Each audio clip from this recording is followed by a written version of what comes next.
Okay, there's a good start. It looks like you can hear me. Let me get all my apps back up and running real quick. How's everyone doing? It's no, my power supply is fine now. My computer works fine now. The last thing is the mixer. The mixer has issues if you like bump it, like if it loses connection, it can't just reconnect to the computer for some reason. It causes all types of problems. I do think it's specifically a Streamlabs OBS problem. I've been trying to migrate over to regular OBS. Then I ran into like two little small issues that I never took the time to finish resolving. So I never switched over, but I need to, because I'm pretty sure when I tested it out, it did not have this same problem while I was using vanilla Streamlabs. Vanilla OBS, but no problem. Okay, let me just get some music going. Okay, better, much better already. Okay, so let me make sure everything's working. You can see my screen. That's good. That's good. Yeah, I'll try to see if it's drivers. I did update. I made sure my all my chipset stuff was up to date. I checked the Go XLR app doesn't have anything else, doesn't have any updates. Checked a couple things, but super weird. But how's everyone doing? First off, sorry that we are a little bit late. Sorry for the technical issues. One day will be great. It's not today, but one day will be great. But welcome back to episode 3. It's episode 3 of Decoded, a journey into software engineering and computer science. Today is a fun day. Today we're going to be, this isn't a web development course, but this week, we're going to be talking about web development. It's going to be very exciting, I guess. A lot of people, when they think web development, they think making websites. But we'll learn about what web applications really are, and how to develop software for the web and how some of those things work. We'll talk about different protocols. We'll talk about different methods of doing things. Today I'll have a fair amount of information in it. We're learning about APIs as well today, and all of the things that we are learning support. The usage of an API, being able to build APIs is a really great thing to be able to do. And on Thursday, that's all we're gonna do. The entire class, we're gonna be building an API and just adding some cool things to it that we can continue to use over and over again. So that should be fun. So if you are not familiar with how the web works, tonight you'll know a little bit more about how the internet works. So let me get you the slides really quick. Let's update this. Decoded part 3. I think it's already shareable for everyone. Let me just get the link. Restricted, not restricted. I missed the first people. I don't know who was first. I think it was B Edwards again, but I lost my chat when I restarted my computer, unfortunately. But what's up, everyone? How's everyone doing? Malcolm98, welcome to the channel. Good to have you. Sin City, good to have you. Aya, how you doing today? Zamuro89, hi. TubeSock Teddy, love the name, welcome. What's up, everybody?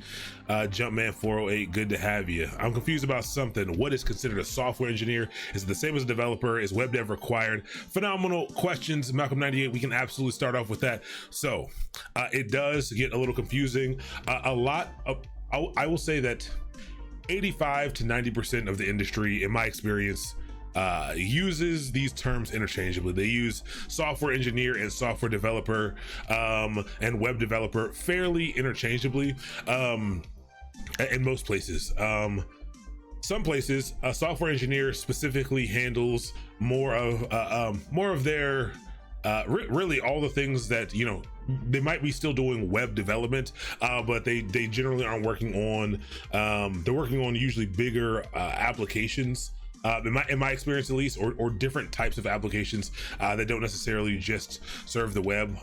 Some people will say, oh, software engineers do work that's harder, they do bigger things, more back-end stuff. Not really. The terms nowadays are pretty interchangeable, so I wouldn't sweat that. I do think people separate a little bit web dev away from everything else. I do think they have the same base, they have the same core disciplines, but I do think that they diverge a bit kind of in the middle. Web development versus everything else. I think web development is kind of a specialized software engineer to a certain type of programming, but you'll get just like the DevOps versus SRE stuff, people just use them how they want to use them. Absolutely, ask whatever questions you want to ask related to light sail.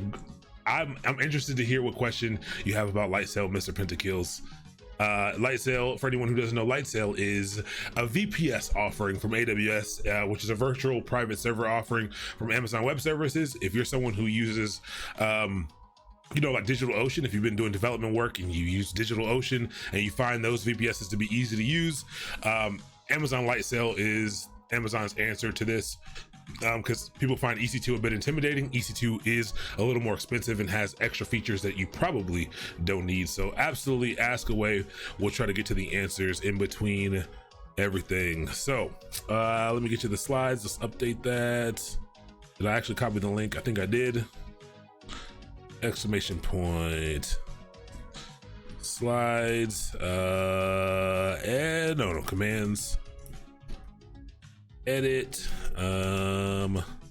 Exclamation point. I'm never gonna remember this. I need to just copy it down or write a little script to do it for me, but then I gotta connect to the API and all the other stuff, which we're gonna learn tonight. But yeah. So there we go. There goes the slides for you.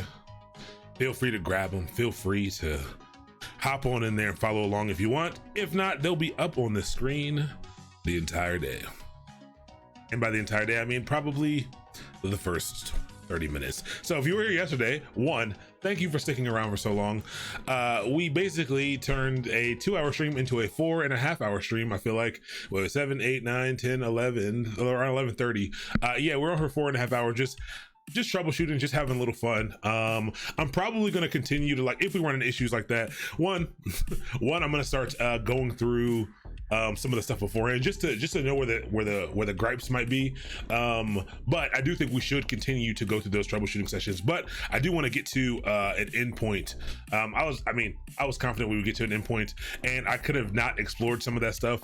I was kind of testing out my own curiosity and just seeing, what happened when. But it was dope that so many of you stuck around for so long. That's really the biggest reason why I stayed on. Like, people stayed, and then people left, and more people came, and people stayed for a while. So we stuck around for a little bit. Sublime Geek, what is up? I made a Philly the other day and wanted to thank you because of your. That's pretty dope, Sublime Geek. Absolutely, you are absolutely welcome. That's a pretty dope accomplishment. Clap it up. I am proud of you. That's awesome. We're gonna definitely have to come check out some more things. I'm usually watching streamers like all day, so whenever you stream, I'll try to catch you. Everyone, give a shout out to Sublime Geek. Oh, let me. I gotta go over to this keyboard since I'm doing the dual computer thing again, and I keep forgetting. I gotta get my flow back. But let me give you a little shout out here, and congratulations again on the affiliate. There we go. Give Sublime Geek a quick follow and check out a stream whenever you have a little bit of time. Tomorrow at 8 p.m. CDT. I don't know what time zone that is in comparison to mine. I guess it's central, so maybe an hour or two, but I will definitely try to check you out tomorrow. Spin up a server with light sail. I'm using SpinUp WP to automate my configuration server. So SpinUp WP, I'm gonna assume the WP has to do with WordPress to automate my configure for my server and WordPress sites. Yep, I didn't even finish it. Sometimes, just pat yourself on the back for knowing some things. I am pointing to a domain with Route 53, the site files that's live on my server instance. Okay, the problem is my IP is just pointing to my server and not the individual site files. Phenomenal question, Mr. Pentakills. What you are talking about right now is, it sounds like we're going to learn about DNS tonight, everybody. So this question is related to the stuff that we're going to be learning, but DNS is a way for you to tell the world your address, a way to tell the world, when you go to a website, it tells it where it is on the internet, and the requests go there, and then when they get to the server, they need to know what to do. And the way that you tell them what to do, Mr. Pentakills, is you need to install a web server. So it sounds like one of two things are happening. Either that SpinUp WP is not it has a web server. It's probably going to be running Apache for WordPress. It's most likely running Apache. It sounds like that is not configuring where your document root is, and that document root is where your website exists at. It sounds like either that's not being configured properly, or you don't have a web server there at all. So we can definitely hop into our Discord, do !Discord if you're not already in there, and we can help you get set up with Apache config. Apache configs are pretty simple for WordPress sites. You just gotta point it to where it needs to go. especially if that's your only site on the server, should be pretty easy to do. But if not, you can look it up. Sublime View, thank you so much for the Twitch Prime sub. I do appreciate it. But yeah, it is going to be, you got to just make sure Apache set it properly. You might have to set up some type of, named virtual host or something like that, but we can definitely help you out with that. Okay, Decoded, a journey in a software engineering and computer science, day 3 of 16. We are moving along quite nicely. And you know what's funny? Now that I think back about it, I may not have changed any of these gifts might not make sense. But we'll see. I might not have changed them from, as I make one and then I copy it over to the next one, and I make one and I copy it over to the next one. But yeah, let's see. Applications for the web. That's what we're going to learn about first. Web protocols. We'll learn all about web protocols, CRUD operations, HTTP headers, understanding and interacting with APIs, and we'll learn about REST. So again, all we're learning this week, the things that we are learning how to practically do this week, is how to develop for the web. Again, we're not learning what is traditionally described as web development, and we'll talk about that just a little bit in this first piece. So let's talk about web applications. Web stuffs. Web applications are software programs, and you can see this doesn't matter. You might not have caught it, but this is from another slide deck. But web applications are software programs which are designed to be accessible using a web browser. That is the de facto definition. You can Google it everywhere. Everyone talks about specifically accessing this program with a web browser. When we get a little bit farther along tonight, we're going to talk about what a web browser actually is, but that is what a web application, when people are usually talking about them, that's usually what they're referring to. But usually web applications are using other things like web services. So web services are software programs which are accessible, which are designed to be accessible over the internet. And so not necessarily by a browser, but over the internet. And you might say, that sounds pretty broad. Sounds like a pretty broad thing. We're gonna talk about what the internet is actually just it's networked computers. It's just network computers, globally networked computers. And I think we talk about that in the next slide. But tonight, we're not going to learn how to build web applications. We're going to be focusing more on these web services and how information gets transferred across the web, and how you can write applications that people can access over the web, even if they're not traditional web applications. And we are talking about DNS very shortly. So what in the world is the internet? The internet is a global system of interconnected computer networks that uses the Internet Protocol Suite, TCP/IP, to communicate between network devices. All you need to remember from this right now, we're about to dive into TCP/IP and DNS and some other things. But all you need to know about this is that, the internet is just a bunch of networked computers, computers that have links between each other. And it's a global network of these things. And this is how data is transferred all over the world. The She-Boss. Thank you. First off, welcome. I hope you had an amazing day. Thank you for coming in hot with a sub. Congratulations, Jumpman, for winning the She-Boss lottery. We really need to get we might have to get an emoji for you for the She-Boss lottery. I love it. So congratulations, Jumpman. Please thank your gifter and welcome the She-Boss. Chesev walks into the room and picks a random noun and pretends they're new libraries. It makes sense, it makes it easy to do, completely believable. But that's all the internet is, and that's what you need to know about it now. You might be saying, what in the world is the Internet Protocol Suite? What the heck is TCP/IP? This all sounds very complicated, and you don't need it. It gets deep. It can get pretty deep. You don't need to know that much about it, but we are going to touch on all these things because I think it helps. It's really going to help you. So, first part done. We're already done with the first part. It's nice and easy. Next part, protocols. Yeah, we're going to move along so that we have some time to play. Protocols. Now, this is a little bit small. We'll read it. A lot of words here.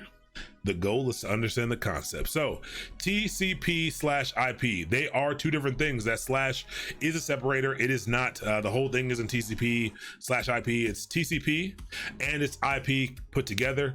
We'll talk about why they're together. But TCP/IP is a suite of protocols. Protocols are simply a set of rules. So you don't need to, when you hear the word protocol, you don't need to think about something crazy, something super technical. It's simply a set of rules, and these suite of protocols allow computers to communicate over a network. This is how computers can communicate over these lines using this suite of protocols, using these rules.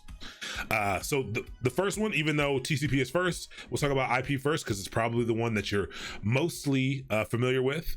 But yeah, IP, Internet Protocol. That's what it stands for. This is the part of the stack. This is the protocol that obtains the address that data will be sent to. Think about like a phone number. And so all of your computers right now have an IP address. All devices and things that are connected over the internet, that are connected over the internet have an IP address. This IP address is a number, and it tells the location of this item over a network. It's just like your home address, just like your phone number. They are globally, they are unique, but inter-systems they may not be unique. Sublime Geek, thank you so much for the generosity. Thank you so much for your kindness. Thank you so much for the support.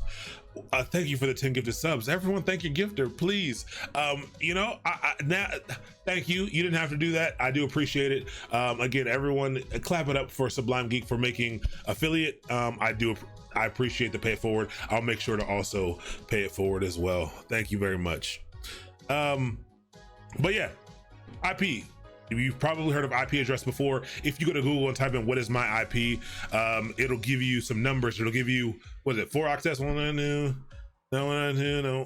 Yeah. It'll give you up to 4 octets. We'll give you 4 octets of numbers, 3 numbers at a time with dots in between them. This is your address. Remember, globally, they need to be unique. I'm just gonna say kinda here. This is a very broad statement. Internetwork, they can repeat and all. It gets a little bit weird. This is not a networking course, so don't sweat that too much. Just know that this is the address. This is how data and computers know where your computer is and how to get there. So that's the where. The Internet Protocol is the where, and the TCP, Transmission Control Protocol, this is the how. It's responsible for delivering the data to the IP address. So think about all the things that happen when you receive a phone call.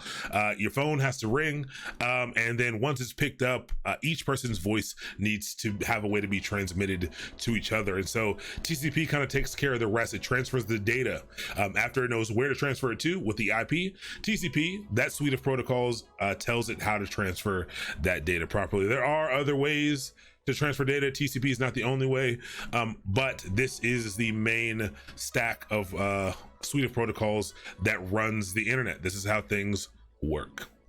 Phones don't use TCP, they use UDP. You are absolutely correct. That's what I was saying when I said there's are other protocols for transferring data, but it's a good analogy, okay? It's a good way to kind of understand what it is, but Kermit is correct. There is something called UDP, which is used for other things, used for transmission of larger amounts of data, like phone calls and like video streaming and things like that. But there are some, these are rules. These set of rules provide, TCP provides some benefits, UDP provides some benefits. Whenever something provides benefits, it likely also has some cons to it as well, and both of them have their cons.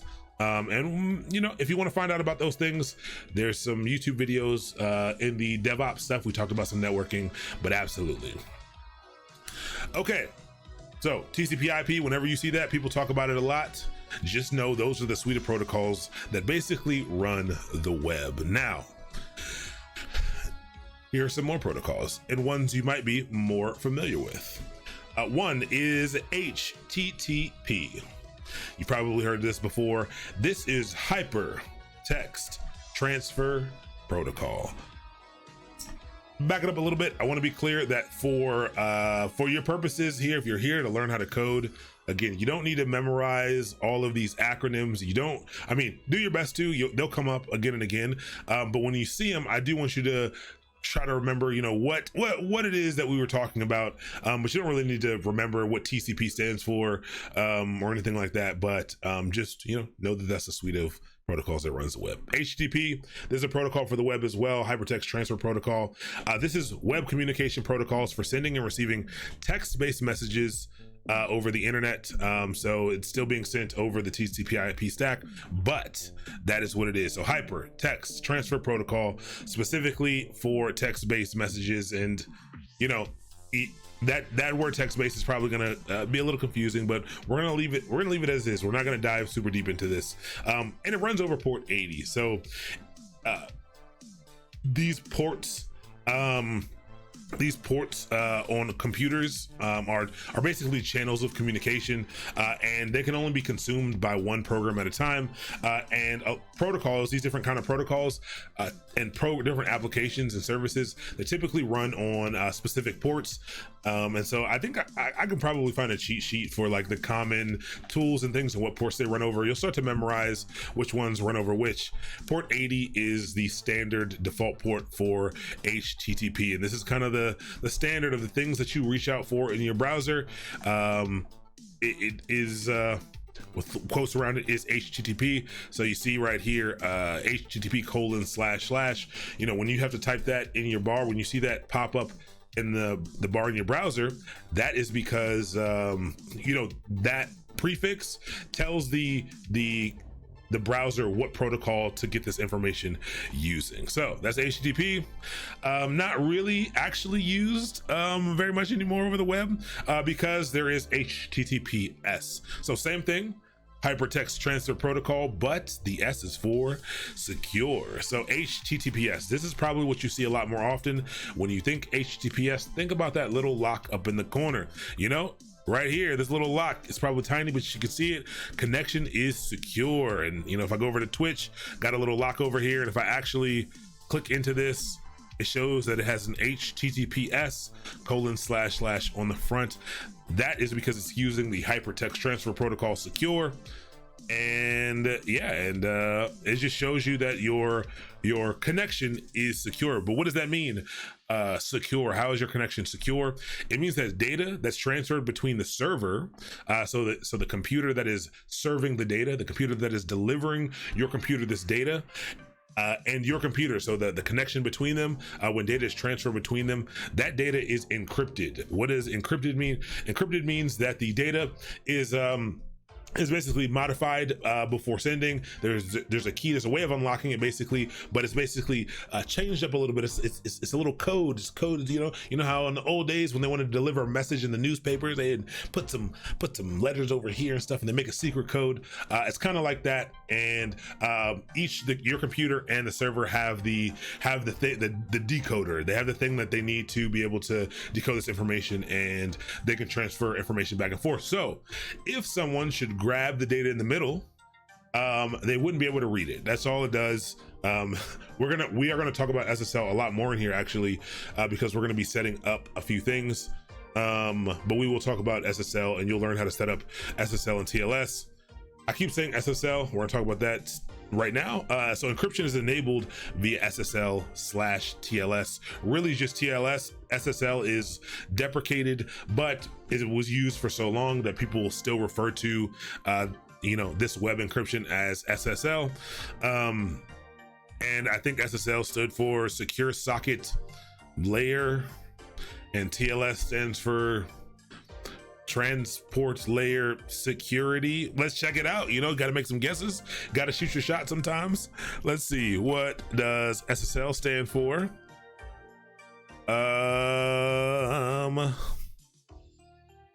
Secure Socket Layer. I got that one. I really don't know what TLS stands for, but it felt right. It really did feel right. I'm sure I've read it. Oh, pulling it out the depths of your brain. That's why I say, just listen, just pick the things up. You know, I'm sure I've heard it 10 times. I'm sure I've read it 10 times. Didn't know I needed it, but when I did need it, it was right there, ready for me to grab. But yeah, you know, these are encryption certificates that allow you to encrypt this data and decrypt this data. But yeah, people will say SSL. That's the reason why we kept SSL in here. I'm going to keep using using SSL terminology because it is still something that people refer to pretty often, even though everything is TLS now. And this runs over port 443. Okay, so the ports of the web, the default ports of the HTTP are port 80 and 443. So whenever you're connecting and you see that little lock, now you know in your brain, you know that your computer is connecting to this over port 443. You can actually change the ports. The ports can be changed, but by default, that's what it is. So you know, when you see the little lock, like, okay, cool. You know, I'm looking over port 443, and that is that. We'll stop there for a second. Any questions really quick about TCP/IP, about HTTP, or about HTTPS before we get into some more protocols and kind of the way things work a little bit more? Let's see. Are you covering certificate authorities? Not today. Not today. We're not covering certificate authorities.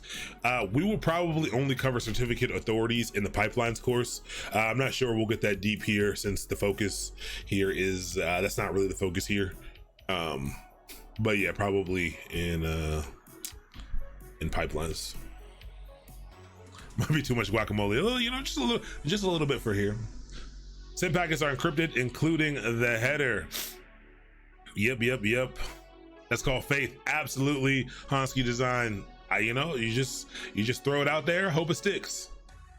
Please cover subnetting, IPv6. Thank you. We're not going to cover subnetting or IPv6 right now because again, that's not the goal of Decoded. We have covered a little bit about IPv6 and a little bit about subnetting in. Maybe not in pipelines, but definitely in the DevOps course. I think we did it a little bit. All I'm going to give you real quick, lightly about IPv4 versus IPv6. Again, right now, if I were to check out what my IP was, it would be something like 68.432.197.229 or something like that. I'm probably way off, but I'm just throwing some numbers out there. Just like phone numbers, I don't know how old some of you are, but just like phone numbers back in the day, they used to be 7 digits, and phone numbers need to be unique. And so what happens when they need to be unique? You run out of them.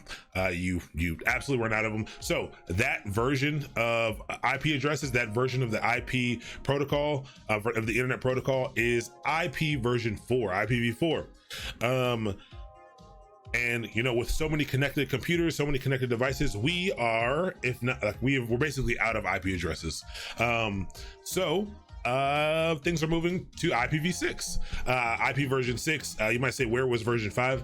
I have no idea. I don't know that much about networking, to be honest. You know, maybe, I don't know, maybe they're just like, hey, it's so good, it's 2 times better, who knows? But these IP addresses are pretty long and they look a lot different. So IPv6, the example, I want to do it without showing mine because I do think that Comcast gives them out. But they're a lot longer, and so because they're a lot longer, they're so not just a lot longer. Let's go back a little bit. It's not the length, well, it is, but the length increases the size. IPv6 allows for a bigger amount of data for this thing, so because of that, it can be a lot longer. So it looks more like this. And so not only does it have letters, it also has, I mean, not only does it have numbers, but it also has letters as well. So many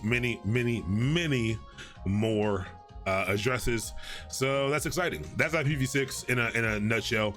You can get pretty deep on that as well. Subnetting is our sub networks basically inside of a larger network, and subnetting can get pretty complicated actually, and you can start talking about cider blocks and all kinds of other stuff. I'll try to point you all in the right direction for people who can really tell you a lot about networking, more than me about networking. but I know, I know my fair share, but certainly not a networking pro at all. I know my strengths and weaknesses, and networking is, I'm intermediate to low intermediate on networking. All right, so that's HTTPS. Let's move on. So this right here is easily one of the most polarizing topics. Maybe not polarizing, but probably the easiest to initially understand, but the hardest to ultimately master and implement when you are working on things. Right up front, you're gonna be like, oh, that makes perfect sense. But in practice, this gets super complicated and it causes tons of issues for everyone. So DNS. DNS stands for the domain name system. DNS is how the internet as you know it works. But web browsers interact through internet protocol addresses. So we just learned about IP. The way the web works is through that protocol. So the web works through those numbers. The web needs those numbers. Your computers need those numbers, but we're not computers. We're not computers. We don't think like that. Numbers like that don't necessarily work for us. They could, we do phone numbers, but they don't really work for us in the way that we live, and it'd be pretty tough to do anything in that way. And so what DNS does, what the domain name system does, is it allows for domain names. And what it does is it translates domain names, so things like mywebsite.com, and it translates them into an IP address. It takes them from a domain name and translates them into an IP address, which your computer can use. So the domain name is for you. The IP address is for the computer. Sounds pretty simple, right? Sounds very simple. Yes. You might say, how does it do it? We'll talk about how it does it right now. But it's yes, the concept is simple. When you type in www.google.com, your computer, does some stuff. It uses the domain name system to be able to say, hey, what's the IP address for www.google.com? And the server says, hey, it is, 10.12.1.2, whatever. And it gives it back, and your computer says, thank you, old chap. I know where to go, and I will now go there to get this information. And that's basically how it works. But setting it up is hard. There's a number of it uses things called records. You have to set up the DNS yourself, and it gets pretty complicated. So yes, exactly like 127.0.0.1 to localhost. And I'll show you exactly how that happens. I'll definitely show you how that happens. So this little diagram over to the side is kind of how it works. Well, it's exactly how it works, but there are some more layers in there, but this is kind of the happy path of a DNS request. So when I type in www.mastermind.io for my local computer, the first thing that happens is my computer checks itself. It says, hey, I'm going to check my own personal phone book. Let me look through my phone book and see if I have mastermind.io saved in my phone book. So it's going to check its local DNS first. All right, it's first place it goes. And this happy path is important. It's very important. If you're developing applications for the web, DNS will be a problem for you. You will run into DNS problems. So first place your computer looks for the answer is locally. And says, hey, all right, I don't have this saved in my phone book. I don't have this DNS record here on my computer. What I'm going to do, so I made a request out to this website. My computer doesn't know where to go, checks locally. Then it says, cool, I'm gonna reach out to the internet, to these things called name servers to find out the information. There are these, they're basically gigantic servers, and they're organizations who are set up to keep track of these things, to be the source of truth for these things. You can actually set up your own DNS servers as well, but there are some authoritative name servers and things that keep this information, and it goes out to your ISP, your internet service provider, and it tries to resolve those things. It tries to say, hey, where does this go? And basically, again, there's these authoritative name servers who who are the authority on where to go for these things. And again, you can change the information. You can, as long as you own the domain, you can change all that information, set all the stuff up, but it goes out there, it grabs it, and then it comes back to your computer. And again, your computer says, thank you, I now have the numbers that I need to connect to this. And then it makes the request to the proper place that it needs to make the request to. So yeah, that's how it works. It works off of something called DNS records. I didn't put any DNS record slides in here because I didn't want to spend too much time on DNS records, because I don't think it's important, again, to what we're learning tonight. But it's something you should dive into. There are a number of DNS record types. Mr. Pentakills just asked a question about a CNAME record. So actually, let's just to give you a little look-see, you can do something like this. You can always look up DNS information. So again, I could do something like I could do a dig twitch.tv. We're watching stuff on Twitch right now, and this would give me information about IP addresses for Twitch. And so it would deliver something like, right now it's giving me back A records. A records are the default record. A records point to IP addresses. This is the easy one-to-one match. Twitch points to A records. You can have multiple A records. So if I were to put any of these in my address bar, they might work, they might not. It depends on how the servers for Twitch are set up, but I may be able to copy this. And let's see if I put this in my address bar, if this works. And it doesn't. There are a number of reasons why that might not work. And again, a lot of it has to do with some of the ways that things are set up behind the scenes. Some sites will work that way, no problem. Let me take the first one and see. Let me just check for this one. And it doesn't work, but it's going to work for other sites. The CNAME, a CNAME is another record. So if you actually do a dig for mastermind.io, I think you're gonna get a CNAME back and not an A record, where you're gonna get that, but I can dig for a CNAME record. A C record is a canonical name record. And interesting. Oh yes, I changed stuff. Yes, I forgot about that. I actually have an Nginx server out in front for a number of reasons, but a CNAME is a canonical record name, and it allows you to, A records can only be pointed at IP addresses. CNAMEs can be pointed at domains. And so you see, it's not a redirect, but CNAMEs can direct a web request to a domain rather than an IP address, and that is what that's for. How to separate IP addresses for separate websites living on the same Linux server? Yes, that's what's called virtual hosts. Virtual hosts are how you're going to do that. And again, you do that with your web server. You have to set that up within either Nginx or Apache.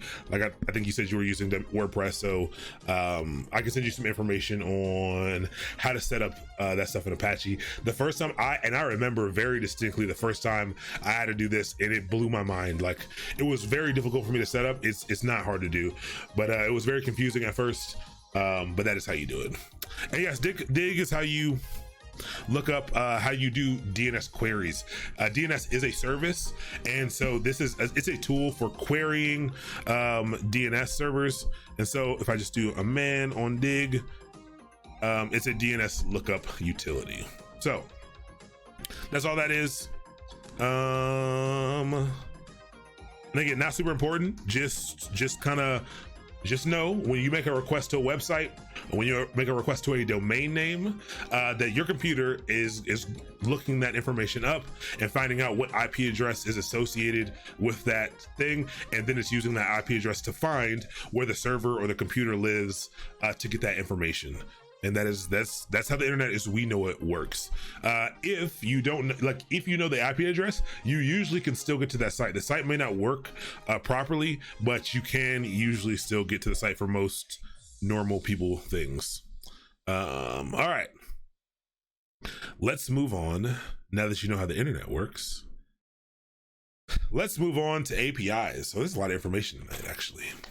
This is probably what you're here for. This is what I would be here for. This is the part right here that I would focus on the most, because one, we're going to be building APIs, but again, when you're thinking about the most job applicable items, I think understanding APIs and learning how to build APIs, especially if you want to go into web development, is pretty important. But yeah, APIs are just how they're how people do things nowadays. And so it's a really good skill to know.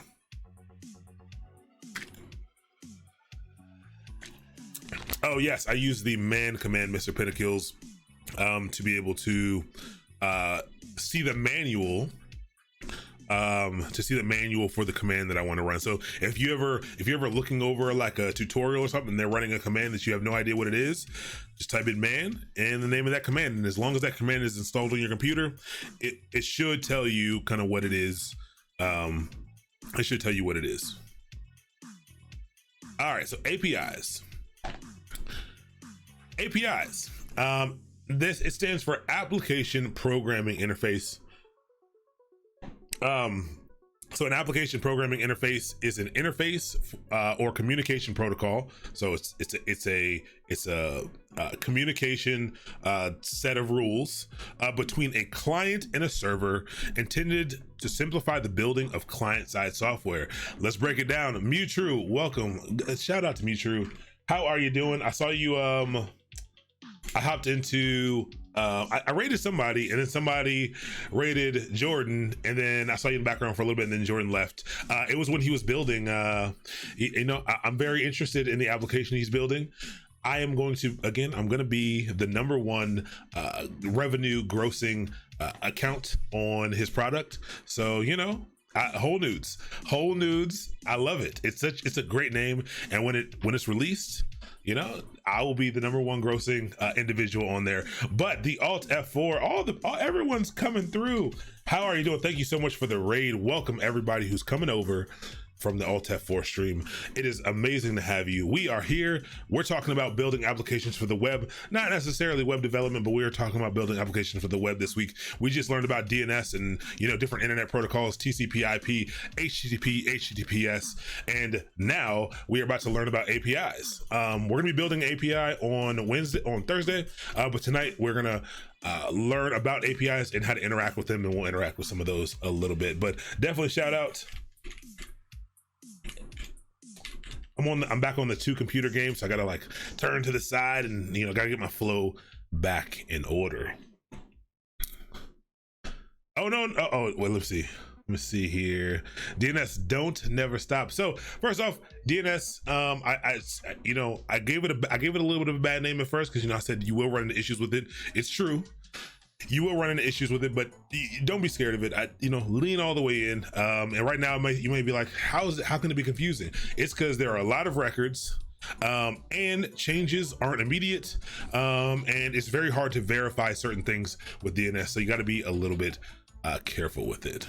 But all right, APIs.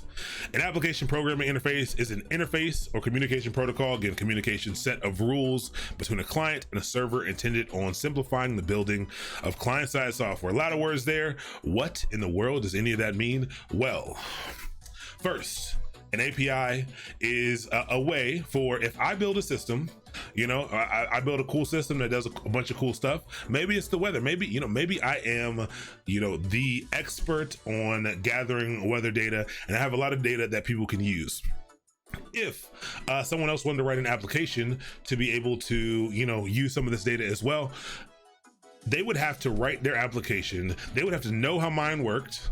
They'd have to have access to all of my systems, and they'd have to be able to, develop something that can integrate into my systems. And that's a pretty heavy process, and it makes us pretty interdependent, and it's kind of weird. And every single person who wants to be able to also use that data, if I'm going to allow them to do it, has to also write their own custom integrations from their system to mine, which doesn't always make sense. APIs make it easy for you to develop an interface for others, for outsiders, to be able to get data or get information from your system. So it's kind of like a little translation layer that you set up, and you tell people how to use it, and then they can then use this little translation layer to get data from your system, to get information from your system. Now, client server relationship, the client server model. What is the client? What is the server? So the server is the thing that is processing the application, the thing that is storing the data. Usually, the client is the thing that is making requests for information. So generally, the client is one of two things.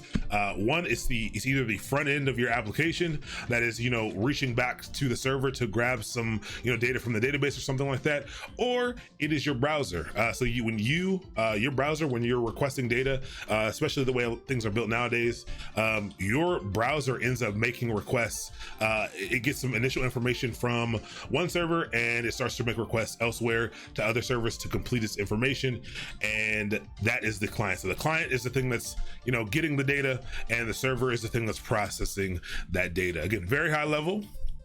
That's okay. That's all you kind of need to remember. You'll hear client server a lot. You'll hear people say all the time, that's running on the client, that's running on the server. You do need to be able to understand and differentiate those two things. It'll be super helpful once you can. Let's see. Deconstruct DNS packet and I cry for a week. That sucks, rock stars. I actually have never had to do that, so that sounds pretty sad. But API is not only for client-server communication. Correct. A library have to use API to use it. API is more public behavior exposed that can be used. Maybe I'm mistaken, but API is more large exposed in here. Library API to use it. API is more public behavior. Yeah, I mean, it's the exposing. It is the exposing of whatever you want to expose in your system. Again, it's kind of that translation. It gives people the ability to access that information without knowing how to properly integrate with it in the way that you built it, or have actual access to those systems. Prime Jordan always say, I teach in my streams more than them, but I mean, am I a sensei? I just teach what I know. And sometimes I'm wrong. I'm wrong pretty often. We're just, we're really just talking and having fun.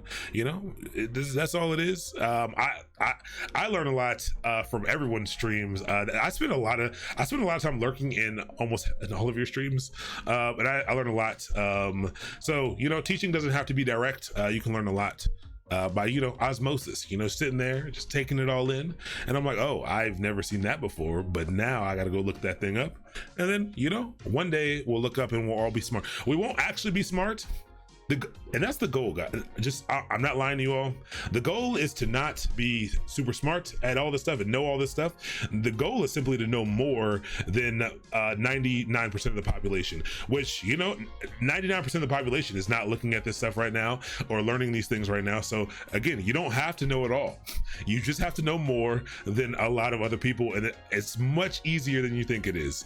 So we don't need to shoot for the stars. Sure, I don't want to tell you to not be the greatest that you can be. Just be better than everyone else. That's all. Nothing else. Just be better than everyone. Okay, so that's an API, and we're gonna get deeper into APIs for sure. We're about to interact with them, and again, we're gonna keep this relatively high level. We're gonna dig in deeper throughout the rest of the night and on Thursday. So, REST. This one is one of the most convoluted items that we're going to talk about. It only in that most people don't understand what this actually is, and they will call any web service a REST web service, or any API a RESTful API, which is not always true. Lots of APIs are not RESTful, but we're gonna talk about it a little bit. So I do think REST is a bit difficult to understand.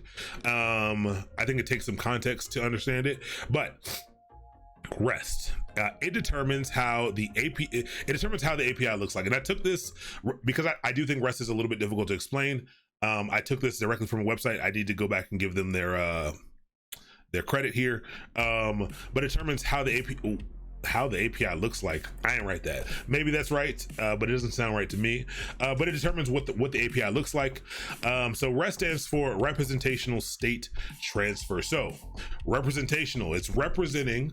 It's actually an object that's going to represent some data. It's going to represent some data. State.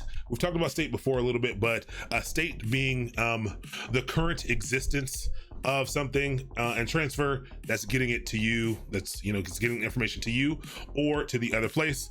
The rest, the E is not silent, it's RE from representational. So really weird.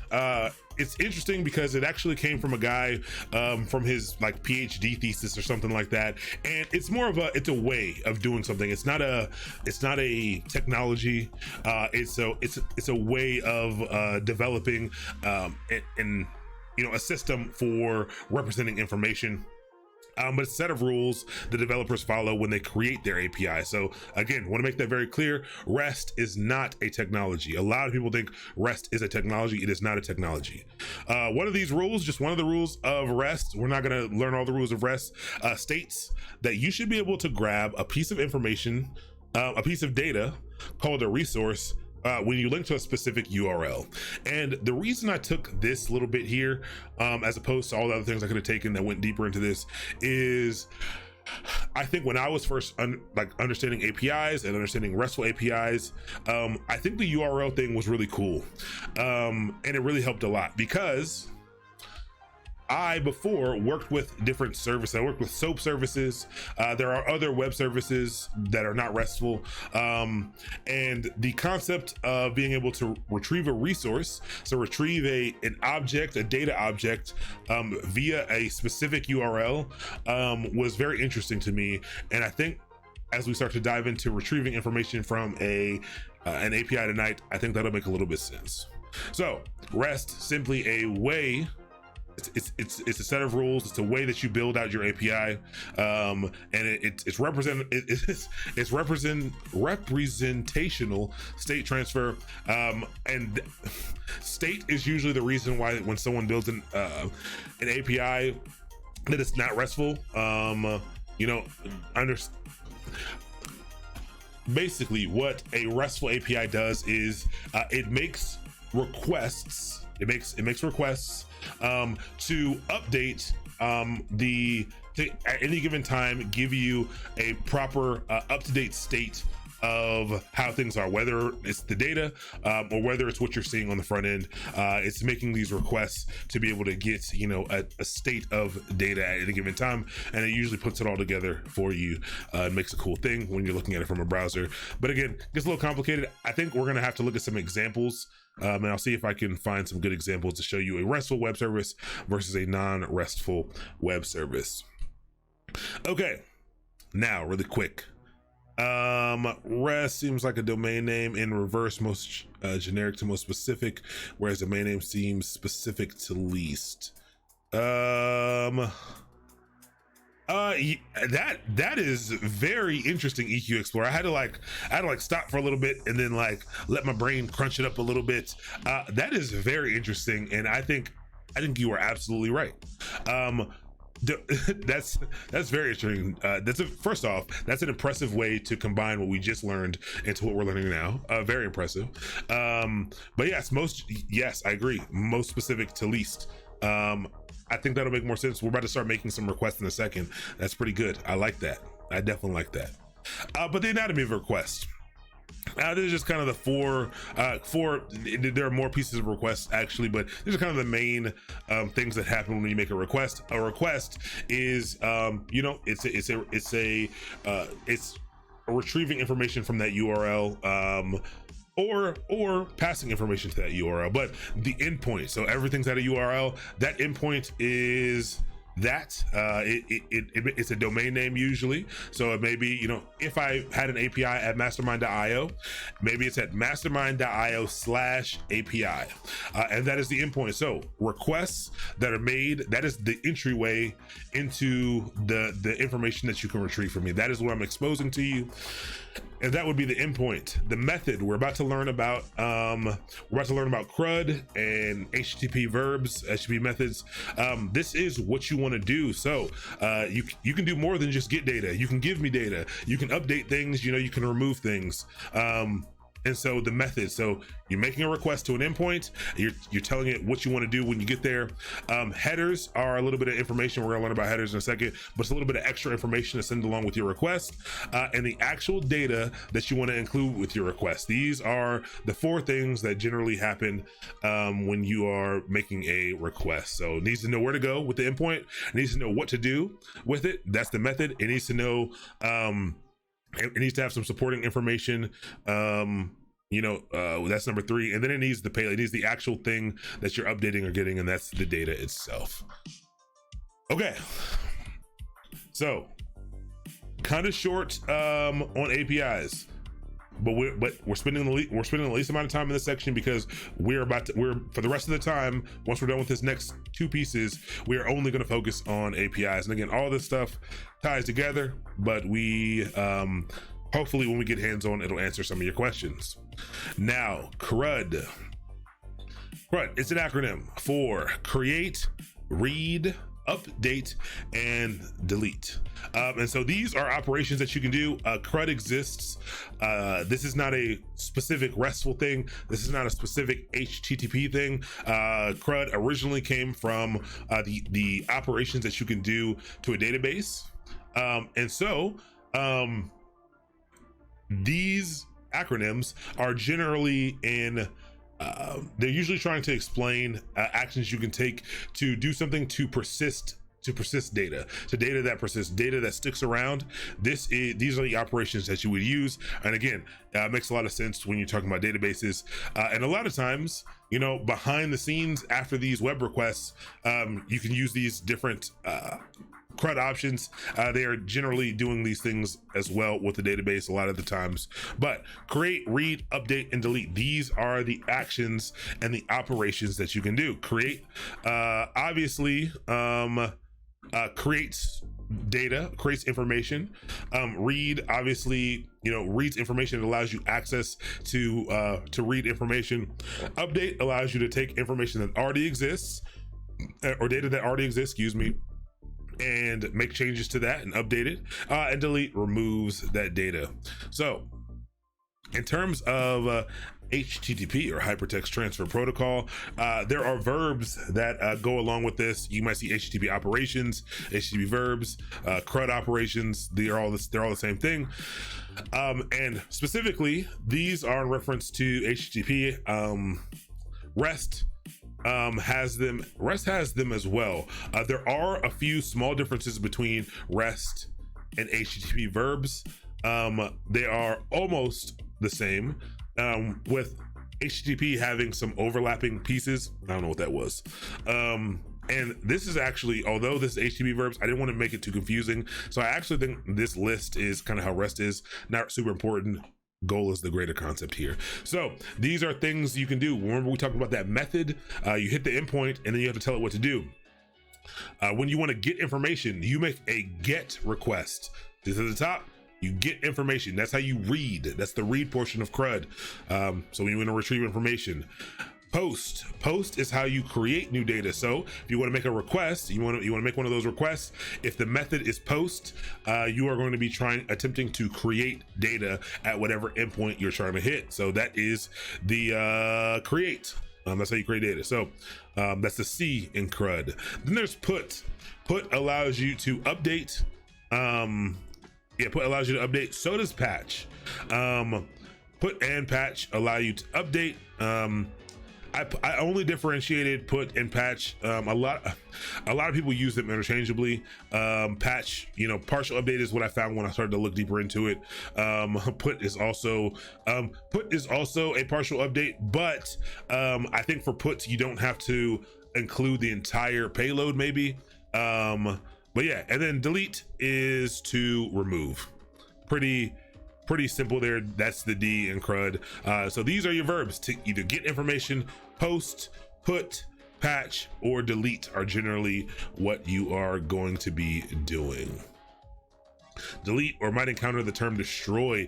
I think destroy, so there are other services and there are other services that have some more of these things. But yeah, patches, I have no idea. That patch is relatively new. I use patch a surprising amount though. or I've had to use patch a surprising amount in recent times, specifically because I was doing a bunch of crap with Drupal, and Drupal really liked patch for its updates. So those are those verbs, and they allow you to do CRUD operations. They allow you to create, read, update, and delete information to these endpoints. So just imagine if you want to, use an API to create information, you will post information to that API endpoint, and that will, you'll post some data, and hopefully, as long as you're authenticated and authorized, it will create some data for you. Or let's say you put your name and email address in a system and it needs to be updated. You would then submit a patch request to, update your email address or something like that. So I really think you can use patch wherever you've been using put. But I think you can use a patch. I think you can patch without the entire payload, without the entire JSON payload. I think for puts, you need the entire payload. Even if you're just making an update, I think you need all of the payload. And I also think for normal HTTP stuff, I'm pretty sure you can use put to create as well. I think put and get do similar things for just HTTP. For REST, I don't think that's true. And I could be wrong, definitely correct me if I'm wrong here, but I think for HTTP, put and get will both create. Patch will not create, I don't think. Patch, the data has to be there, and I think you don't need the entire JSON object or the entire, we're not even gonna talk about XML today, but I think that is what you can do, I think. So hopefully I'm right.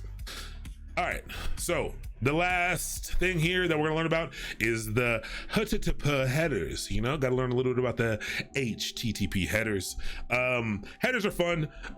Headers sound super complicated if someone doesn't tell you exactly what they are right up front, but headers, all it is like metadata. It's just extra little bit of data. So it allows the client and the server, so the two things talking to each other, to pass additional information with an HTTP request or response. So they're not headers can be very complicated, and getting header information correct can be very complicated, but what makes it less complicated to you is to know that all it is little bits of data. It just allows you to include little bits of data about the request. It's kind of like configuration. You can configure different things about the request. Header information, like I said, can be pretty complicated, and it can be, the reason why you can't get something to work. And we're going to see how some of that works in a little bit. You kind of have to pass that on in a very specific way. So, perfect timing. We're done with all the slides. Ask anything you want to ask. What we're about to do is we are about to hop into everybody nowadays has an API for you to interact with their system. Twitch has APIs at the wazoo that I could write applications for and interact with. A lot of you probably do that. GitHub, everything has an API that you can interact with. We're gonna start interacting with a few of those APIs. Let's see. What would the port number be in the header info? Would the port number be in the header info? I don't know. I actually don't know that. We can check. We can look at some header info today. I doubt it. I doubt the port information would be, but because you'll know the port number already from the protocol that you are requesting from. But I guess again, it could also be non-standard. I doubt it. I doubt it's in there. Can you repath your root directive in Nginx? Absolutely, Mr. Pentacles. While we have a quick second, you can actually, and that will be done. Let's see, Nginx. You can do it in a couple different ways. You can do it in the nginx.conf. The main nginx conf probably has a look for root. Look for /root. No, don't edit. Just look for root. Okay, so I don't think it's in the main conf, but in the sites, there should be. All right. Whoops. QX. I don't want anything. In Etsy, Nginx. If you have a standard installation, Nginx, sites enabled, sites available. The default conf. The way that you can do that is in. There should be a root. Mine's on line 41. Look for the word root. This is how you change the root directive. This is how you change it. Or There might be if you are using virtual hosts, you can actually set your root directive based on the different virtual hosts. But just all you gotta do is change this to the path where all your stuff lives, and it will work for you. What's up, Crumbs was taken? How are you doing today? Okay, now let me see. Whoops. Okay, let's mess around with some few things. Oh, what I first want you to do is, let me Google this. Everyone, if you want to follow along tonight, if you want to, well, all we're going to do is first interact via the command line. We're going to talk about Postman a little bit, and then we're probably going to use JavaScript to start writing code to see how you interact with APIs and get information and what you can do with that information. We'll discuss JSON and stuff a little bit and talk about how that works, and talk about what a JSON object is. I mean, JSON means object, but what I first want you to do is, let me see, free APIs. I think what's the website? It's the one that ends in XYZ. What I want you to do, if you want to follow along, if you want to be able to grab data, we're going to use 2 tonight. I checked out a couple of these just to kind of see. Open Weather Map is a cool one. Open Weather Map is a cool one because it's got weather data and all this other stuff. But what I did learn, I spent 15 minutes troubleshooting this. Very annoyingly, when I was doing everything right, and it was not working because it takes the first time you sign up, it takes 10 to 15 minutes for your API key to kick in. So what I want you to do is go to openweather.org, openweathermap.org. I'll send this in the chat, and if you want to grab an API key, you can, but just sign up for an account real quick because it's going to take a little bit. It's gonna take a little bit. Yes, OAuth does in fact come in from the header. It does. Authentication comes in from the header. You're gonna see this is an OAuth that we're about to use tonight, but you'll see us how we do some authentication via there. But authorization happens through the headers. Absolutely. All right, so openweathermap.org is where you're gonna go for that. And there's another one that you might want to sign up for. There's like a dummy. I found another one here, dummy API. We could try a random one as well. But I will share this. But you need an account for these. The reason why you need an account is because there are some completely open APIs, but why would an organization not want to make their API completely open? The reason is because then people can make as many requests as they want, and they could easily overload your systems. APIs in particular are designed to be accessed by systems, so automating access to these things is really easy to do, which means you may be putting up with a lot of load. So generally, so that these companies can control this, these projects can control this, they will make you sign up for an account and give you something called an API key. An API key just is a little key to be able to authenticate and authorize, really just authorize here. You're not logging in at all, but it's authorizing with the API endpoint. So you pass it along with the header, and it says cool, it checks and says cool, you are allowed to do this thing. Now, phenomenal question, Sin City. That is absolutely something that we should talk about first before we do anything else. You all should sign up for these two. You should sign up for Open Weather if you want to do anything with that, and the fake data one. Oh, let me send this as well, because you can actually highly encourage you after this to check out any of these that sound cool to you, or after today, check out some of your favorite places, like again Twitter, GitHub, Twitch, wherever.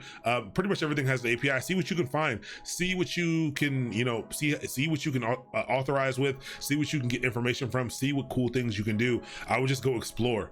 API documentation can be a little tough to master as well, so it'll be good to kind of just look at that and understand what's happening. What is up, ThinkBot Labs? Good evening, good to have you, glad you're here. So first thing we're going to talk about, because Sin City asked right on time, is do all APIs work via JSON? And no, they do not all work via JSON. So first off, what in the world is JSON? JSON stands for JavaScript Object Notation. What does that mean? So all that means is JSON is a JavaScript structure of data. It allows you to easily structure data into something called an object, and you can interact with that object. It is you know, the internet works or the web works off of JSON.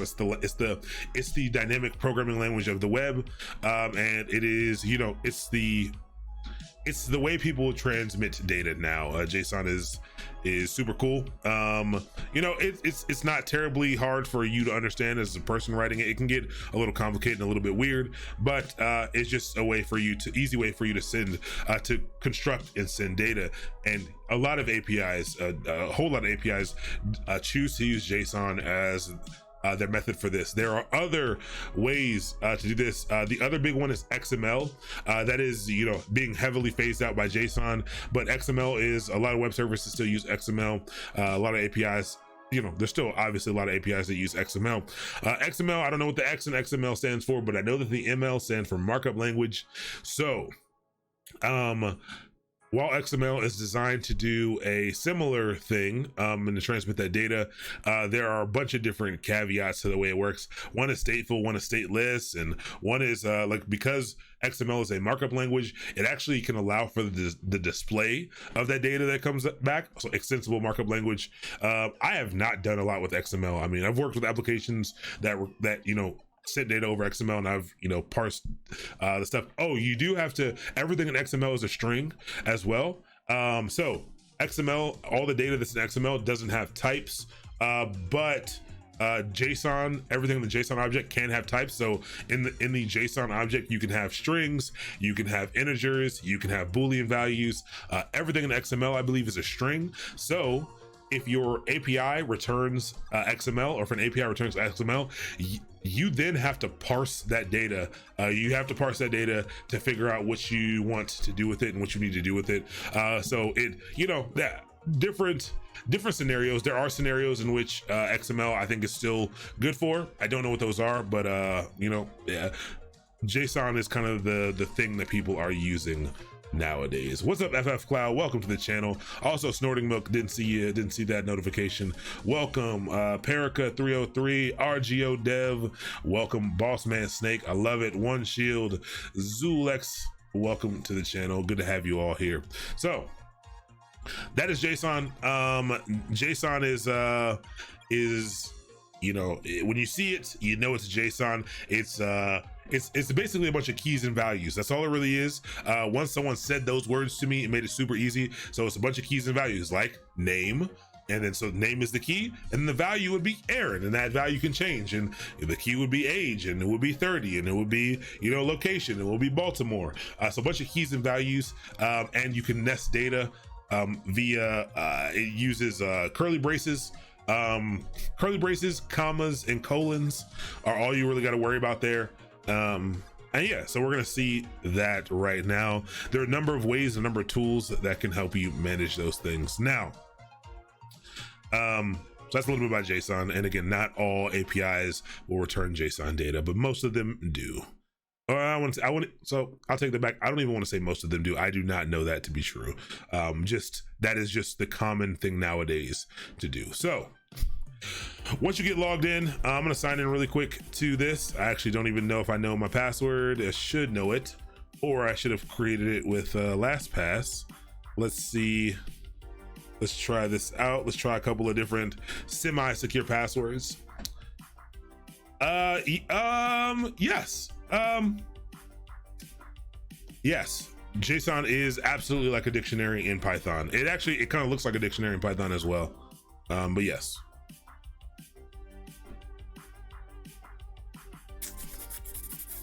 But yeah, just like those keys and those values, that's exactly how JSON is. If you try to sign into this OpenWeather, the first time I did it, you have to like stop the request. It signs you in, but then you got to refresh it, which is really annoying. But APIs, let's go back to that anatomy of an API request.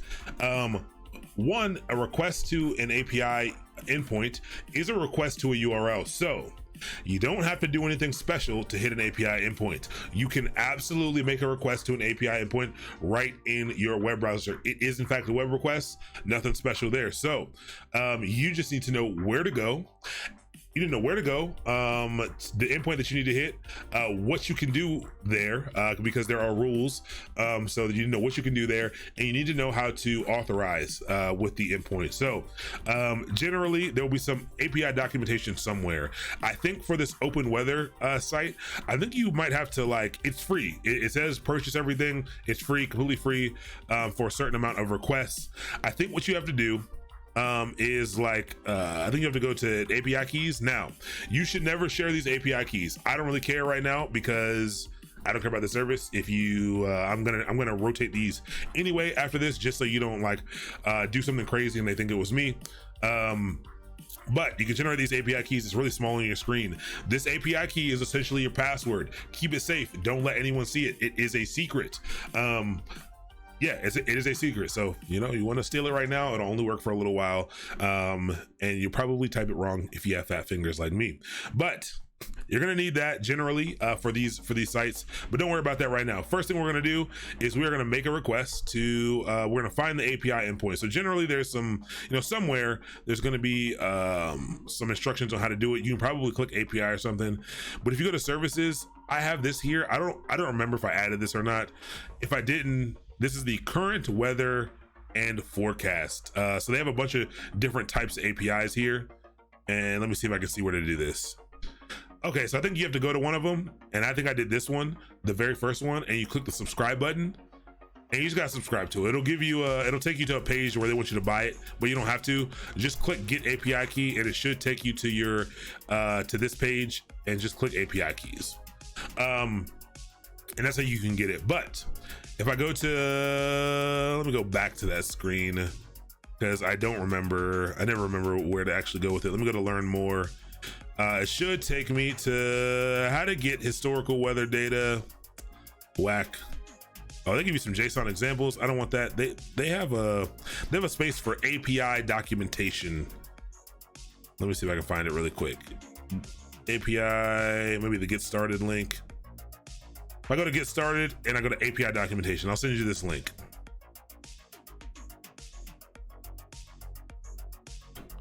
All right, let's send this link. This should take you there. Now, their documentation is not great, but it's completely okay. I'm just getting the stuff here right now, and we'll talk through what's happening. If you want to get the current weather for any geolocation, you can kind of do it here, by zip code, by city name. So they're going to tell us here, they're basically going to give you some usage, and it's broken down in a couple different ways. First is the endpoint. So the endpoint is going to be the URL. So the URL for their API is api.openweathermap.org/data/2.5/weather. This is the endpoint. You might say, how does he know that's the endpoint? Why isn't the whole thing the endpoint? It's because I know. Oh no, I'm going to tell you why in a second. So that is the endpoint right there. And so actually, let's create a little file real quick. Let's just vim weather.txt, and let's set the endpoint just so we have it, just so we know what it is. The endpoint is this. This trackpad is not amazing. Now, there are a number of different ways to build out. There are a number of different ways to build out your API. There are a couple different ways of handling this. So APIs. This weather API basically is going to give us a way to be able to access this weather information from, right now it's saying, hey, I'm going to give you an example of how to search by city or by zip code or something like that. And so it's going to have it's probably going to have multiple endpoints. Right now, weather is kind of the entry point into the entire application, but then we can do some stuff to make our request more specific. And so that's what they're teaching us to do here. Whenever you see the question mark, this is how you do something called a query parameter.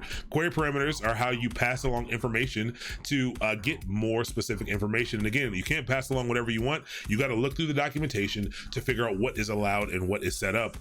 So a question mark, whenever you see that, the thing that comes after that is query parameter. Well, there's this question mark Q. And so they're saying I can do a question mark Q equals city name. And so if I put in a question mark Q equals and I enter my city name, that will make a request that will query their data and it'll parse it down by city. And then it also says, and the ampersand, whenever you say ampersands, that means you are combining query parameters together. You're adding on a new piece of information to pass through the URL. And so I need to set my app ID with the API key. So this is how I authenticate. I pass along my API key as an app ID in the URL. So I'm going to take this really quick and let's see. The query params are going to be this.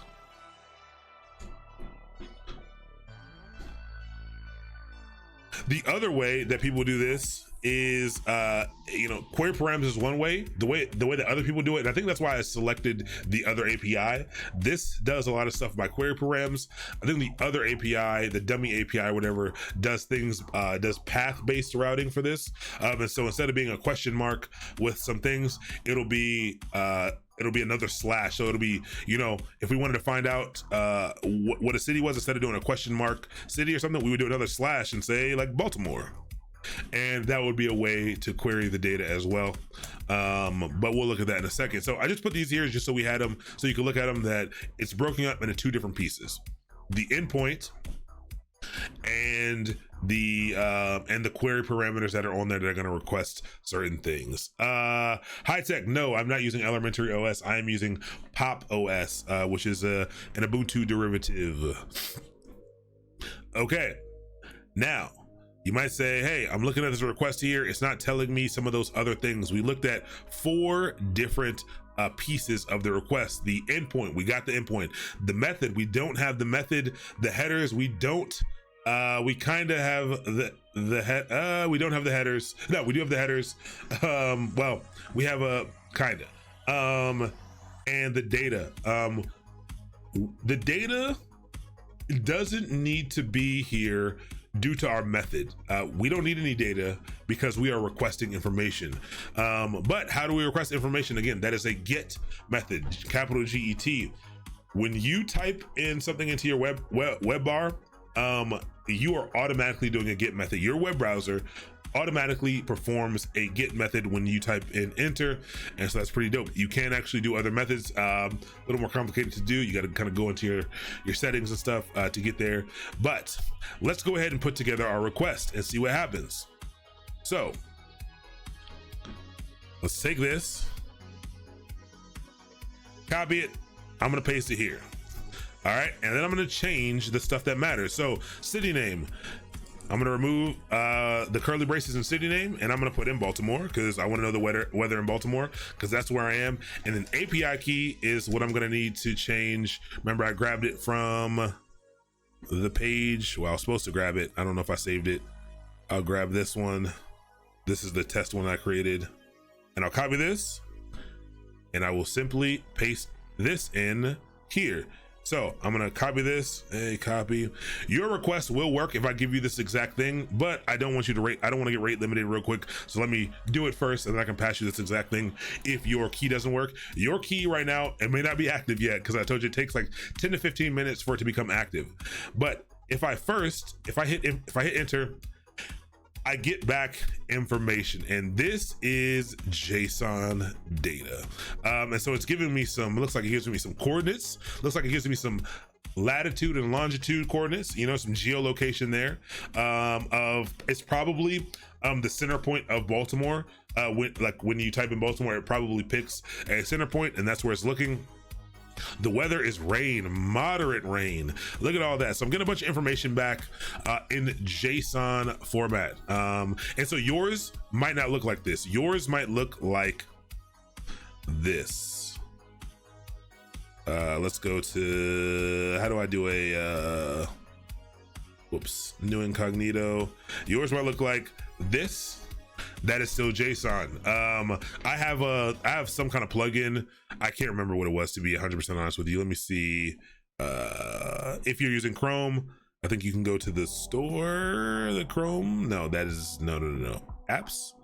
web store. Go to the Chrome web store, and I think I have a JSON beautifier, JSON viewer. JSON viewer is what I'm using.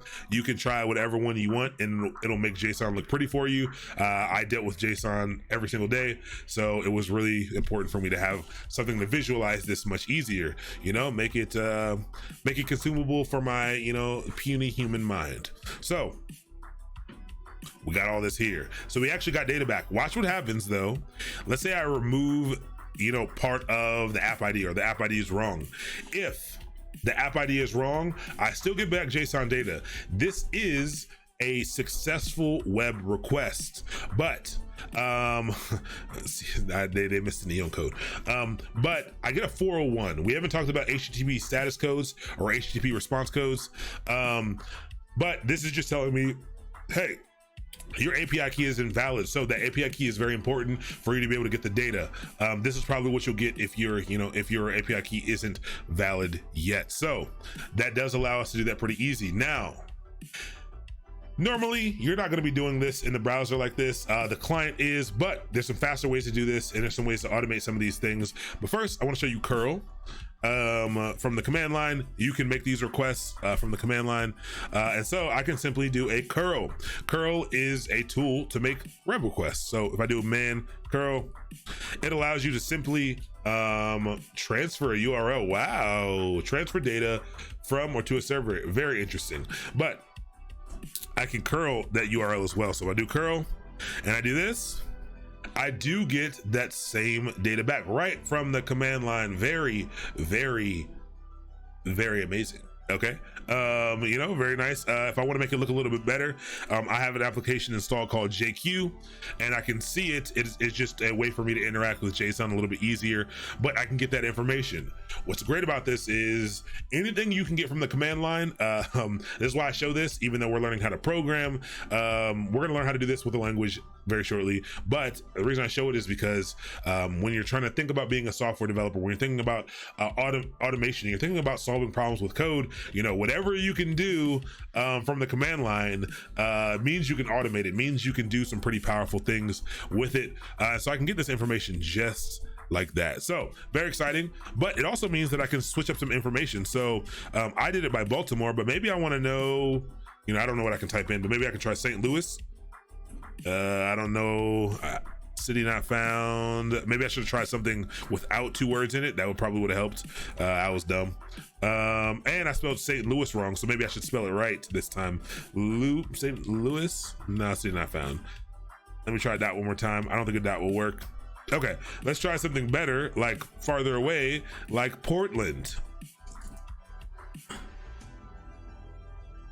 Let's try Portland instead and see how our data differs. But yeah, Portland. Is this Oregon or Maine? Let's see. I have no idea. It's just the weather is smoke, so this must be Oregon and not Maine, because the weather is smoke. Let's see.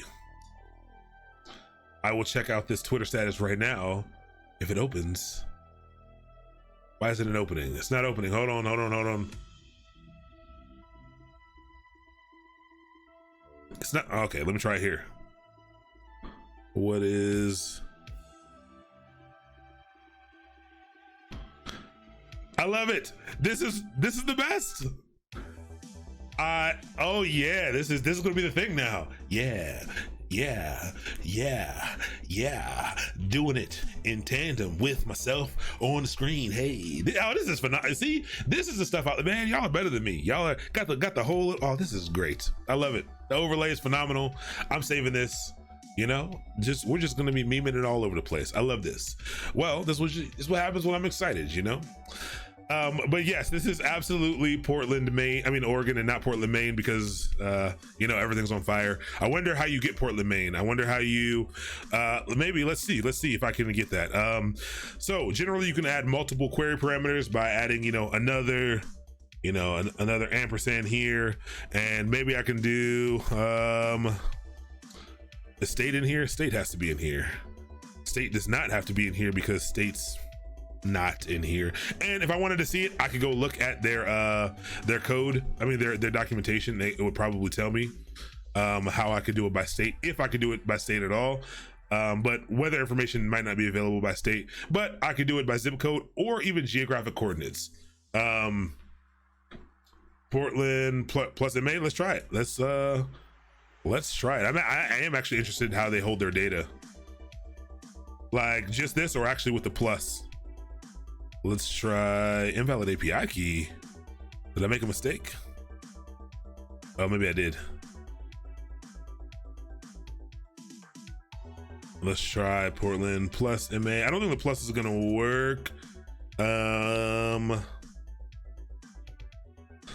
don't know. No idea. Yep, just guessing. That's so Mr. Smoothie. Guessing, completely okay. I do a lot of guessing as well. All right, so there you can see how we were able to grab the information that we wanted from their systems, and we can look again. We can look through all their stuff, and we can find out how to do all kinds of things. City, comma state code. We should have just kept looking a little bit more.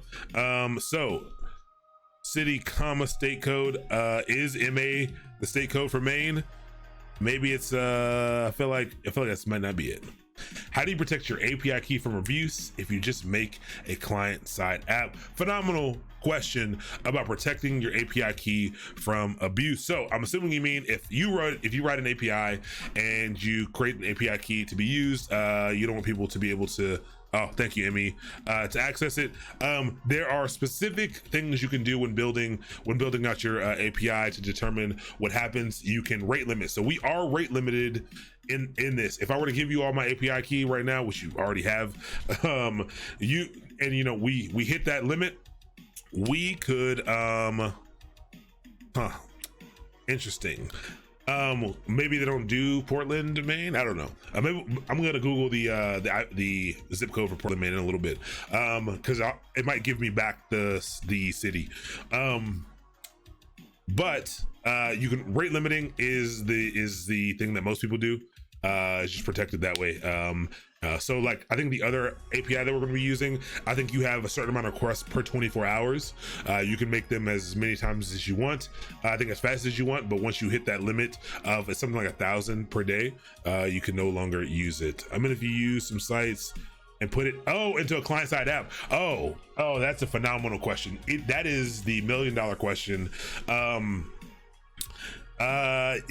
Yeah, the way that you do that is to not put it in the client-side application. I mean, I know it sucks actually.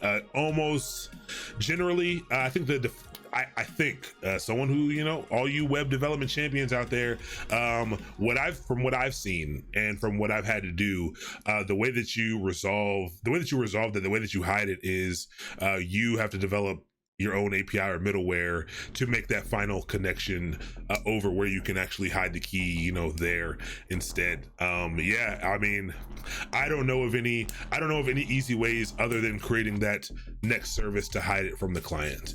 Maybe there's some special things I don't know about, but I don't know yet. I don't know. Yeah, it's a very annoying problem, like extremely annoying problem. We had to build an entire a middleware piece for this events application we were building specifically because of that. It was super duper crazy annoying, but it's what you got to do. So let's try zip code really quick. For zip country code, I'm pretty sure it's just going to be question marks. So see how the query parameter is just going to kind of change to whatever the field is. So actually, let's actually look at that because you may not have caught that. Let's remove Portland, ma, and me. We queried against the city, but the city is going to actually come back as there should be a key that city. I wonder why there's not. Name Portland. I guess they have it mapped to name Portland. I wonder if name Portland works.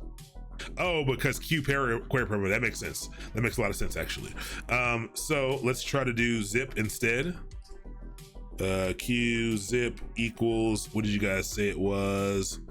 04. Yes, in city. If you oh no, did it die? Hold on, let's check this out. Am I frozen? Come on, tell me I'm not making a dumb face. Can you hear me?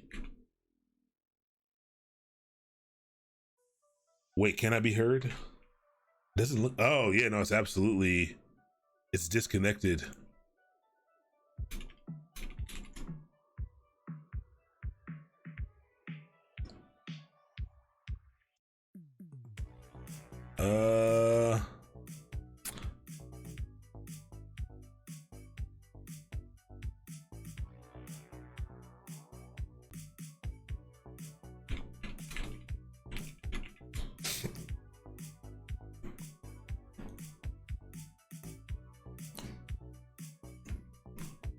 Am I back?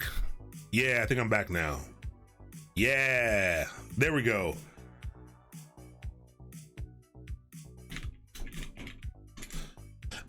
I'm gonna assume that this was the storm that it's storming outside right now. Remember, we saw that rain on the forecast, but I'll let people kind of hop back in. Yeah, rate limiting. Yes, we've reached all of the API request limits. But zip equals. I'm glad I didn't lose chat. Pretty excited about that. 04019. Let me check here and. Nothing to geocode, and oh no, zip here. Nothing to geocode. No Q. There we go. Cliff Island. That is great. That's what the state. I mean, that's what the city gives is Cliff Island. And not Portland. So thank you for that. You know, we try it out. And this is how you mess with data. You grab data, you see what's going on, you see what's happening and all that other stuff. Can I see the JSON viewer using one more time? Absolutely. The JSON viewer that I'm using, if you go to the Chrome Web Store, it is called JSON Viewer, and it has this cool little picture right here. There may be better ones, so I would test a couple out. I just grabbed, I think, the first one that was there, just because I looked at JSON so often that I wanted something that I could see pretty easy. Checking the weather, use a lot of bandwidth, probably, a lot of information coming back. But yeah, so that's just curl. It's just how you can kind of get that information from the command line. You can interact again with this information. You can kind of drill down to this information if needed, but just wanted to kind of test that out. I wanted to give you access to this open weather API because there are a lot of different options you have. So I wanted to give you something that you could explore a little more. The fake dummy data API thing doesn't have quite as much doesn't have quite as many cool things you can do with it, and so check this out. You can actually get stuff back in XML if you want, and so this is what XML looks like right here. So it looks a little different here, and it is still kind of key value storage, but we definitely prefer JSON out here. A lot easier for us to kind of check out. But yeah, there's also a number of different APIs here.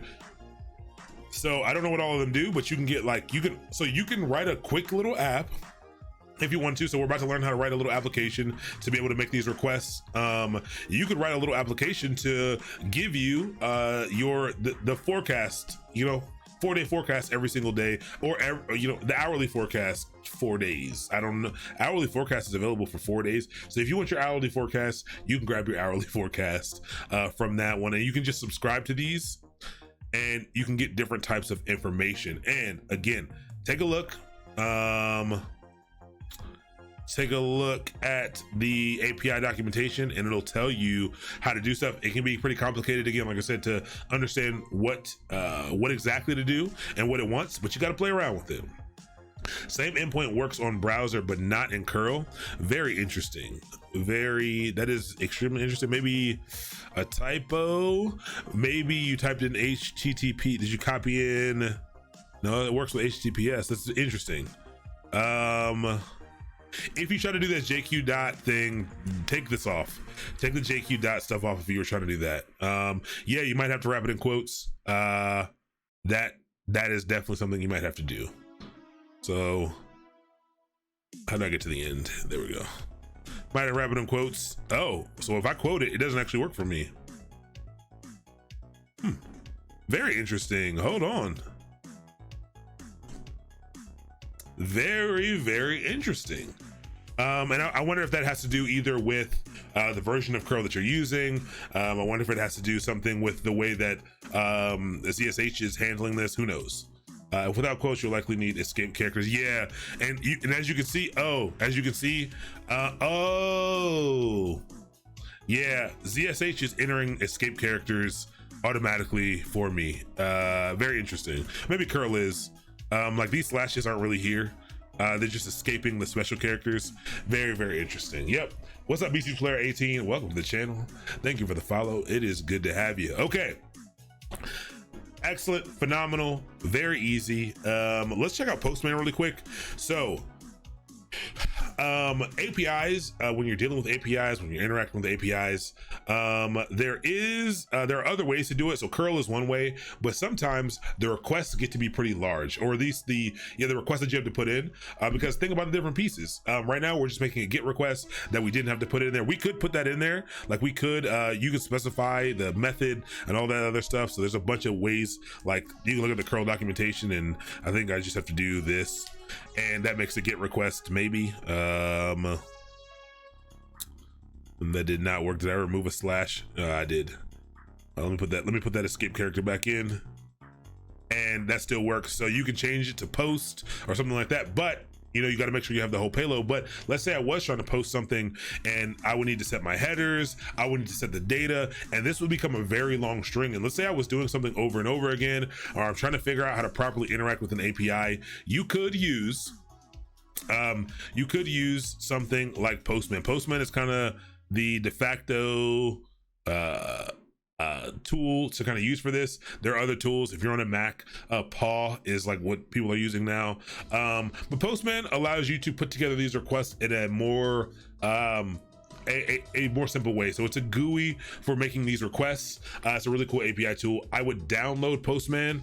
It's free, I believe. They make you, I think that now they make you make an account or something, but just want to show you how a similar thing would work.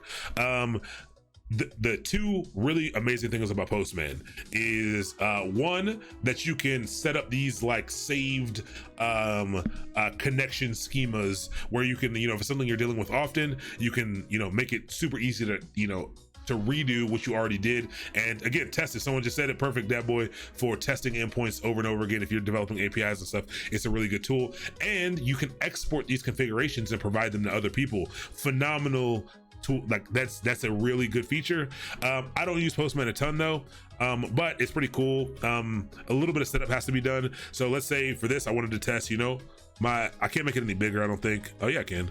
Let's say I wanted my request name, I want to set up, you know, weather app, you know, whatever, it doesn't matter what it's called. And I'll just create a new collection here and call it, I'll call it Decoded. And so it's just going to allow you to kind of structure where things are. I can't even click it. All right, create that new thing. And I'll click Decoded. What? Decoded. And I'll save it there. So it looks a little bit different, but it's the same thing. Look at this. You can change the method right here. And so I can take the URL. This is why you have to know the different pieces. I have to take the URL, and, you know, I have to, actually, I think darn it. I don't think I have my clipboard manager set up, do I? I don't have my clipboard manager set up. Not a problem. Let me just copy weather. Copy. Just paste this in here. Really nice. Slash weather. Now that's the whole endpoint right there. And you can see if I click send, it's going to make that request. But check this out. It's going to give me the JSON that I'm expecting. And that's the same thing we got in the browser when we got something wrong. So it's just making a web request. It's just making things a little bit easier, but I could pass in all those things, or I think I could even set headers here if I wanted to, but I could pass through, I could easily pass through parameters. So instead of putting them up here, you know, I could put in new key, which is zip. And what zip did you all give me? I never, let's see if I still have that here. 0401919, and then I could add a new key, which was app ID, and I could put in my my actual, what's this thing called? My API key. but sometimes it takes some finagling to figure out how to get Postman to work properly. Look at that, that works. I got those things in there, and so you can see how it kind of restructured the stuff for me. You can get a lot of great information from Postman. It absolutely is a phenomenal app.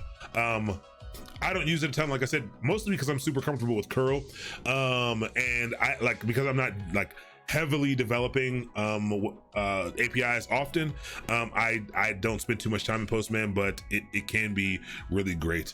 Dat boy 420 blaze it. Thank you so much for the tier 1 sub. Good to have you. I really do appreciate it. And it is basically Ubuntu. It is Pop OS. So yes, it's basically Ubuntu. Kind of a reskinned Ubuntu with some extra tools for my sweet System 76 laptop. Let me see here. Let me raise it without breaking the stream. Yeah, there goes my laptop right there. You don't have a laptop if it doesn't have stickers on it. But that's what it is. You know, my sweet System 76. I'm gonna get another one. Now that I'm back to the dual computer thing, I'm gonna get something more powerful.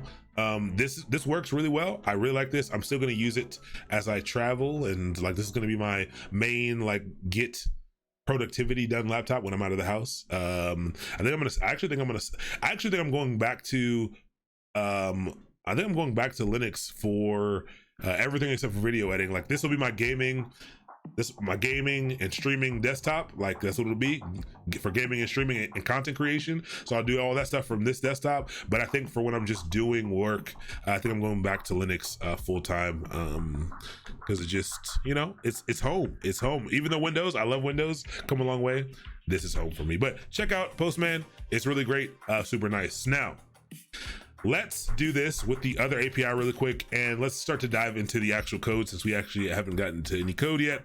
All right, the other API was the dummy one, was the fake data one. So I'll share this again. If you did not get that link, you can kind of hop into here or wherever you want to go. But you do have to sign up. This one works pretty immediately, I think. Let me sign in, and because I don't remember my API key. All right, I'm in. And so you can see I've already hit it 24 times today. I was messing around. I got kind of deep with this. It was so stupid. One, I wanted to see if you could post stuff with it, but I was doing it via curl and I couldn't get the data right, but it's fine. We'll do it with JavaScript really quick. Okay, so it gives us an endpoint. We can look at the documentation. See here, it says documentation. Always look for documentation. Oh yeah, no, I love WSL2. I love it. WSL2 is phenomenal, but there's a lot of workflows and stuff I developed in Linux that I just really like. And now that I'm doing more development, and I have some information coming soon about some projects that are going on, I think just working out of Linux full time is going to make things easier. But here goes that base data URL. That base data URL is going to be that endpoint that we care about.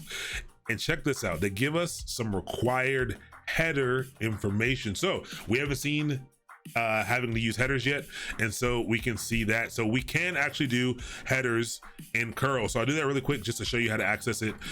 So we can do, you know, just a curl here.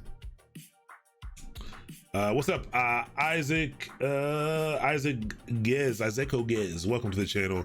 It is so good to see you. Albert Cac V, or maybe the fifth, welcome to the channel as well. All right, so if we want to curl that, we can curl, you know, just /API, and it says, it gives us a response back. It actually says app header is missing. This response is a response that they decided to give. If I add in a -I here, it'll give us the actual response code that we got. So we actually did get a 403 error. 403. Take a look. You know, write it down right now. You don't need to memorize them, but write it down as something to go look for. Go look up HTTP status codes. They are pretty important when it comes to web development or making requests via the web. This just means, you know, not authorized to do whatever I'm trying to do. And that's because I didn't put my API key in. But this API key does not work via a query parameter as the last one did. It actually works via headers. And so headers in curl, what are headers in curl? Headers in curl are dash, let me see. I never actually remember this offhand. Let's see. and then it needs to be JSON. So curl headers.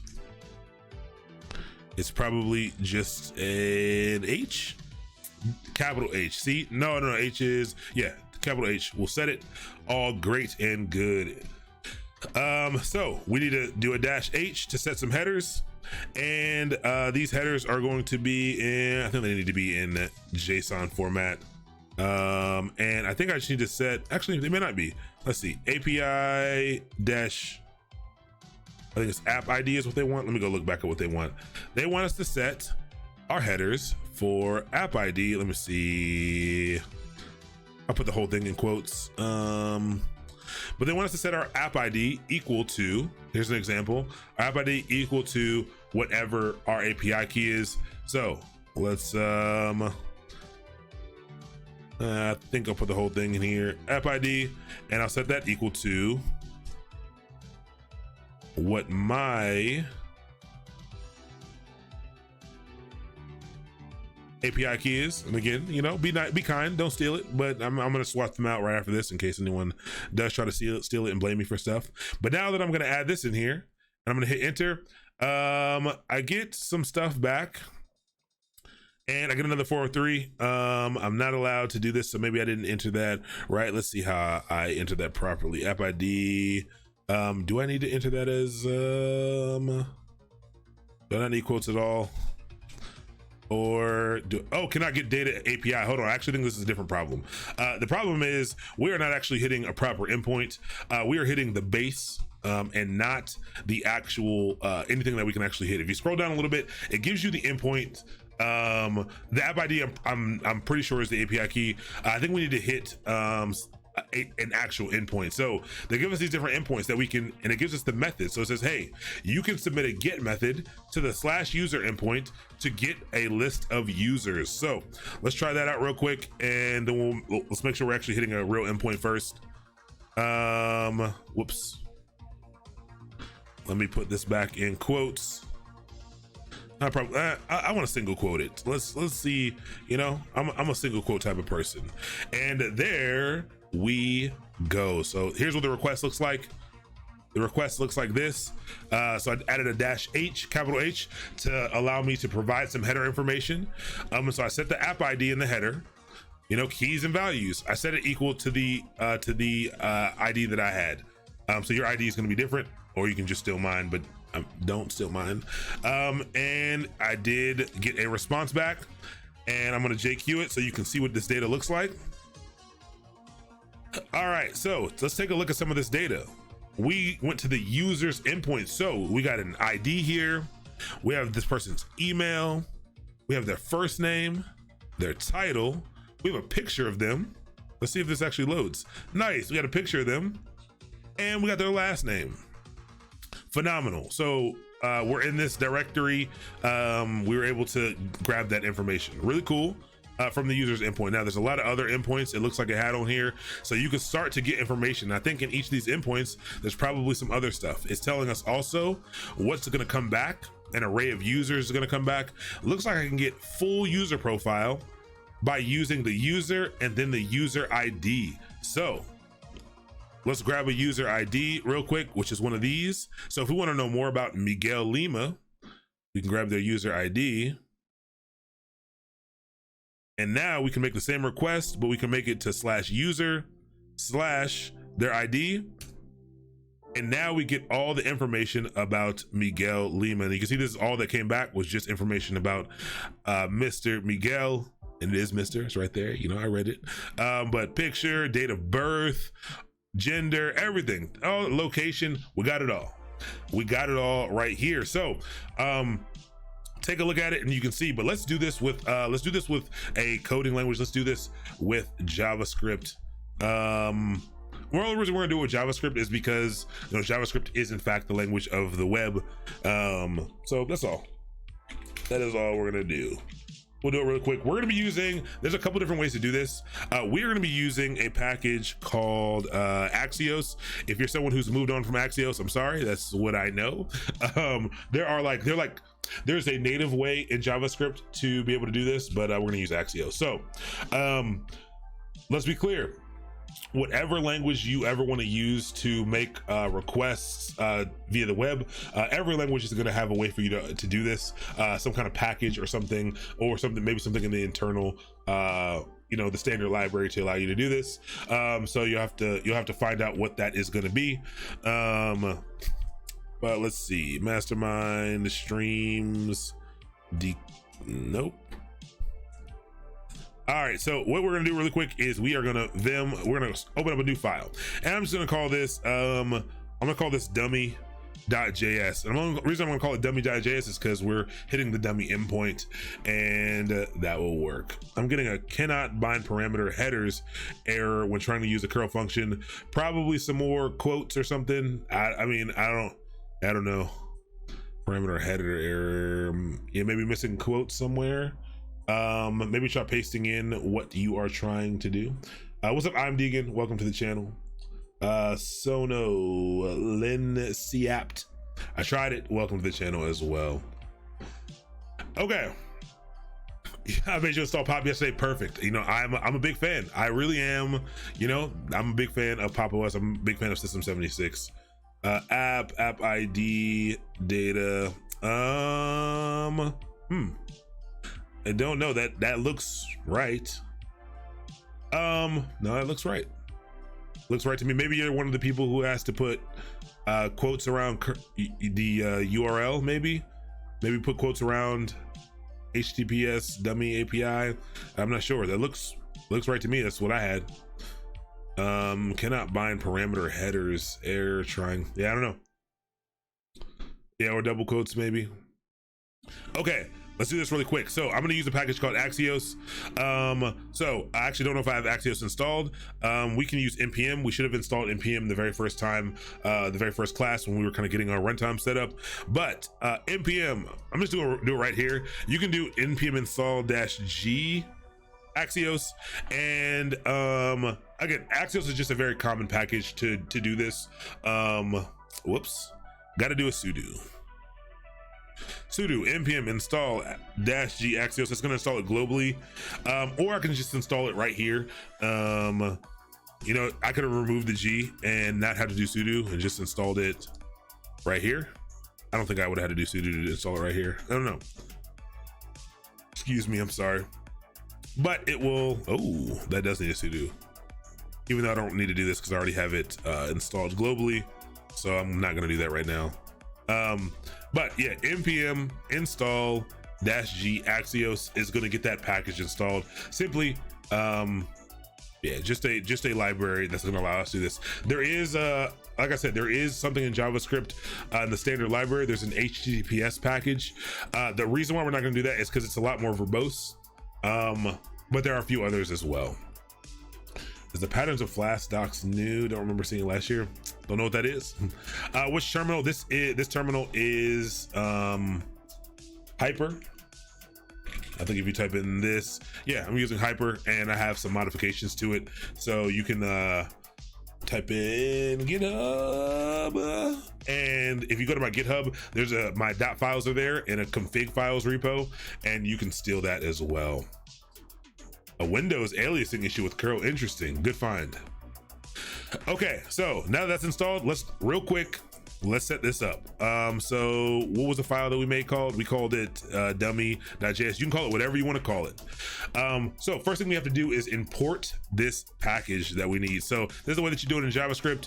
I'm probably going to get a bunch of stuff wrong and have to Google stuff. But I think you just require Axios.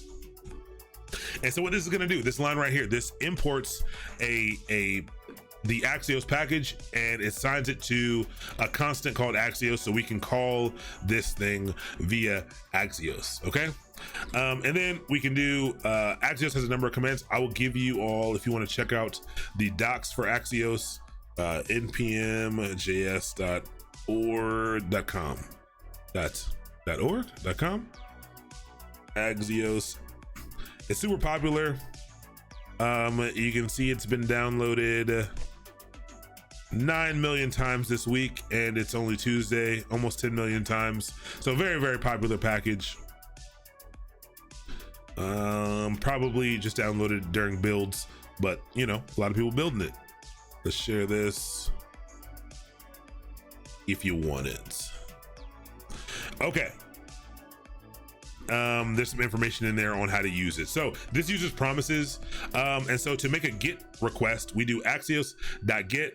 And then we have to do, we pass in the URL of something that we need. So I'm just gonna put a placeholder here, www.google.com. Let's say that's the endpoint. So this is the endpoint right here that we would pass in if we wanted to get things working. And then, see, this is a promise. So we actually do it then here. Because it's it's a promise. So basically a promise is a way for you to do asynchronous programming, and because when you make a request, it might take some time for it to come back. So this is, we're kind of promising that we're gonna get some information, and this feels right.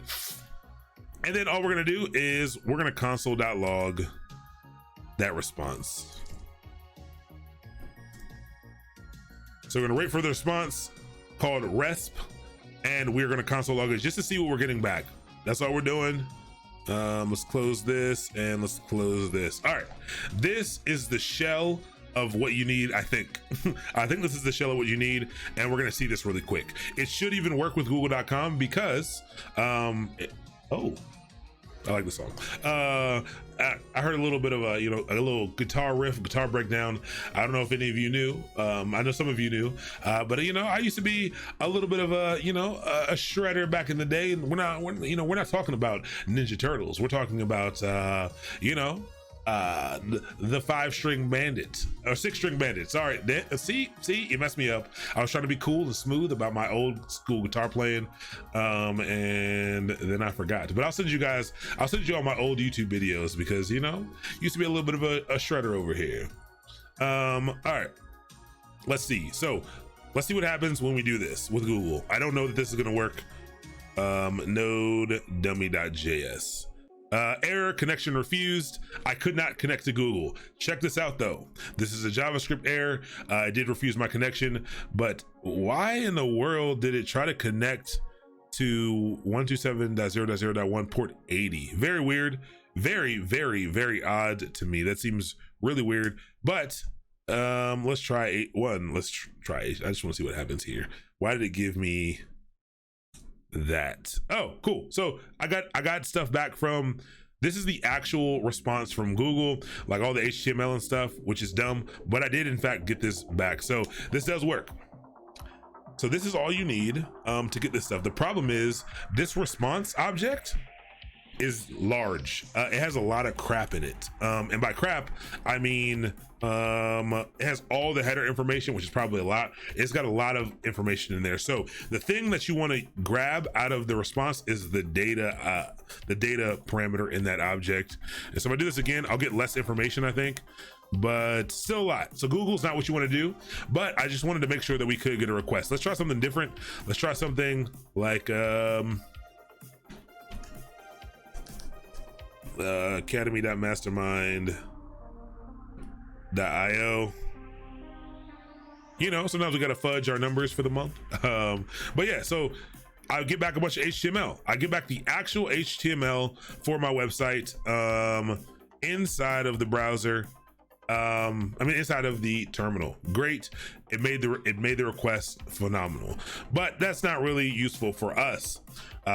We've kind of set up the way that you can do this. So there's a couple different ways to work with this to make it a little cleaner. I like to do it like this, and I'll do it this way so that I can push this up to GitHub and you can have a little framework to be able to play around with it. So I'm going to do const, I'm going to set up a new variable, const URL.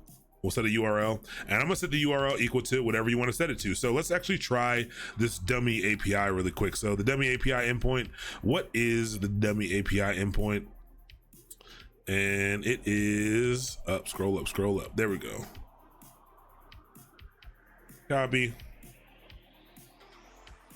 It is this, and I think it has to be a string. So I'm gonna put it like this. So this is gonna allow me to a little bit more easily kind of set some stuff up. So I'm going to curl it, and actually let's try to do the users thing. And so instead of accessing this URL, we're simply going to try to access URL. So this is going to make it easier. So when I pass this over to you, you can easily just, it's going to be easier to know where to just swap out your endpoint. You can just swap out this endpoint and it will, you don't have to mess with the code down here at all. And so let's save this and let's see what happens when we try to make this request. We run it. And although it looks a little bit different, we do get this 403 error. And this is why it's good to know status codes. Failed with status code 403. I know that this is a permissions problem. I know this is a permissions error. Think 2020. Thank you so much for the Twitch Prime sub. Good to have you. So I know that. And again, why is the authorization failing? The authorization is failing because we never included our API key. So now we're doing this a whole different way. How in the world do we include headers? Well, you have to go in the package. For time's sake, I'm just going to go ahead and include them really quick or show you a way to do it. You could include the headers as an option, as something that you pass in to the Axios call. So I would have to pass it in as a JSON object. So something like this, let's see if we get this right. It's got to be something like headers, and then it's got to be app ID, and app ID has to be equal to, I actually think this needs to be in quotes, and then I think app ID needs to be whatever my app ID is.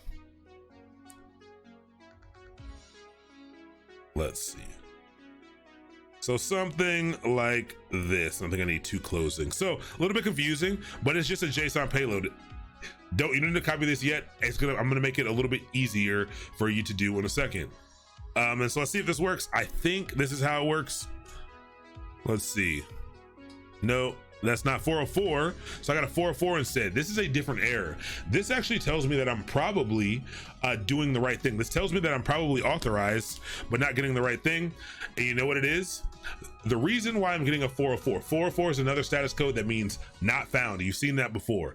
Almost guaranteed you've seen that before. But it means that whatever I'm trying to access is not there. And I'm trying to hit API users, but the API spec says, hey, API users is not a thing. It is in fact API user. So you have to be real careful here to make sure you're getting the right thing. So I'll simply go in. This is why status codes help. Understanding what the status codes are help, because if you didn't know that, if I didn't know that, you might spend a lot of time trying to troubleshoot your code when you don't need to troubleshoot your code and what you're doing. So user instead. And when I do node dummy.js, let's see what happens here. And look at that. I do in fact get some sweet data back. Now, this is phenomenal. I get all this stuff and I got it all with JavaScript. I got it all with a programming language, which means it's, you can write applications to access this stuff. So let me also try, let me make this a little bit easier for you as well. Const config. A lot of people use this paradigm, but you can set up a variable or a constant for your headers. Like sometimes there's a lot of different headers and it will be hard to put all these different headers in this inline like this. So an easier way to do it, and it looks a little bit better, makes it easier to understand a little bit. You do it like this. So type in headers, colon, and you can even do it like this. App ID, colon, and then close it all. And so this is just a JSON structure right here. And the more and more comfortable you get with JSON, the more and more that'll feel better. You also don't have to write it like that. You don't have to indent it and all that stuff. I just wanted to be very extravagant with what I was doing. And then instead of passing that in, we'll pass in config here instead of the other thing, instead of actually this manually. So let's see if this still works. I don't know if it will.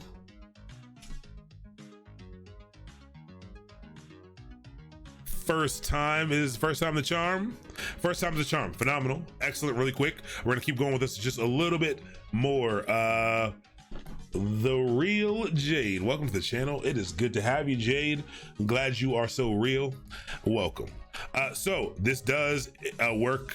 By the way, I was using the JQ tool in Debian based distro. Oh yes, JQ is one of the most amazing tools. I was so happy when I found out about it. I just, this is not a picture on my computer. I was scrolling up just now and I accidentally clicked, these random things. You can get that as well. But let me show you the power of this a little bit more. And let me show you the power of APIs a little bit. So right now we're getting all this information. If you're not used to looking at JSON or understanding how JSON is structured, all these people's names are actually in this JSON object underneath the data key, but it's an array. It's actually an array underneath the data key. So if I just want to get the names back, or the information about the people, I can actually change it up a little bit. And I can start console.logging response.data.data. And that'll pick out the exact stuff that I want, which is great. So now I don't have any of the extra stuff now. It's only people's information. But then you can do cool stuff like this. Like maybe I'm writing a script. Maybe I'm writing a node script to be able to, maybe there's an endpoint. Maybe it has thousands of users. Maybe we have an internal endpoint that has thousands of users. And what I need to do is I need to email everyone. Maybe there's a big change going out and we don't have a way to email everyone. So we know that everyone's email is in the system and maybe we need to grab that information. So I can then do something like this. I'm saying, hey, all right, I think there's only like 20 people or so. How can we check? I'm going to check how many people are in this response really quick. And the way that you do that is to add a .length attribute or method to the end. So let's see how many we get back. It's probably 10 or 20. There are 20 people in the request. There's probably ways to get more, but no big deal. But let's say we wanted to get everyone's email. We're writing a script to pull everyone's email. Imagine there are thousands of people in here instead of just 20. And so this is where programming comes in. This is something you might have to do as a software engineer and to get this information. And so you say, all right, cool. So I'm able to grab this data through the endpoint, but I want everyone's email. And you can say, all right, I write a little for loop in here, and I can say for I don't know, I never remember how to do this. Const name in for const name in the names. Actually, I think I have to do. Hold on, I think I have to do something else first. Name and response dot here. I'll make it a little more verbose so people know what we're doing. So let's get all this information back. Let's get list. Let's get names. It's going to be equal to response dot data, and so that's going to give us everything. And then response.data.data, remember that had 20 things in it. And then so for all of those, for those items, I'm going to iterate through those 20 items, and I'm going to say const name in names. I think this is how you do it in JavaScript. Name and names. We are going to console.log names. I think name is a number in this kind of for loop. Names that name, and I'll explain this in a second. Names name dot email. Yeah, let's in our first time's the charm. Let's see what happens with his first time trying to do this. What is up, David 4? What's up, Sergeant J5? Welcome, J5. Like what's the robot movie? I don't forget what it was called, but Short Circuit. Are you from Short Circuit, Mr. Sergeant J5? All right, so let's run it. Let's see what happens. Booyah! That first off, you all know I make a lot of mistakes. I'm very surprised that this worked first try, but check this out. Yes, it's only 20 items, but imagine it was thousands, and you just use your coding abilities to write a script to be able to retrieve this list of emails. Now, I could also, there are ways to write to a file with JavaScript, and I can write all these things to a file, or maybe I need to do some type of data transformation. Maybe I need to do some type of ETL process. Maybe I need to extract, transform, and load them somewhere else. And so we've already taken our first steps in being able to do just that. And so what's happening here is without this is the only code that we added right here. All we did was we got the information, we got all the data. That data came back as an array. An array is a collection of information. It's an ordered collection of information. And so all we did is wrote this for loop to iterate over those things. So we said for name in names. So for each item in this names array, go ahead and do something with each of those. And all we did was print those things out. We printed out the email for each. Why do we do names and then name in parentheses? If I console.log name here, you'll see that name is not the actual item. The name here is the index of the item in the array. So if we print this out, it's going to count to 20, or it's going to count from 0 to 19 actually. It's going to count from 0 to 19. So name is actually a number and not a thing. So we can use that to as the index for the item. So names. So the first time this runs, names with name in the brackets will be 0. And so that will reference the very first item in this names array. Then the second time it runs, name will be 2, or name will be 1. And names 1 will reference the second item in the names array. And so that's how we got there. And the dot notation is how we grab something from that object. So dot email. What mainstream languages start with index 1 instead of 0? I don't know. Maybe I think there's a functional language that does. Not Haskell.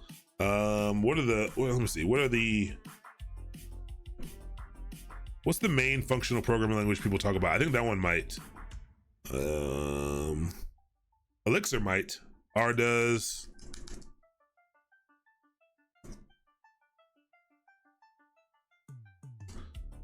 I think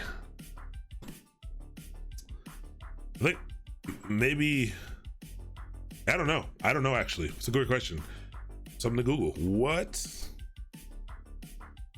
programming languages are not 0 indexed? Let's see. Whoa. Lua. I think I knew about Lua. COBOL. Nothing on here that's interesting. The SAS is in here. Yeah, I don't know.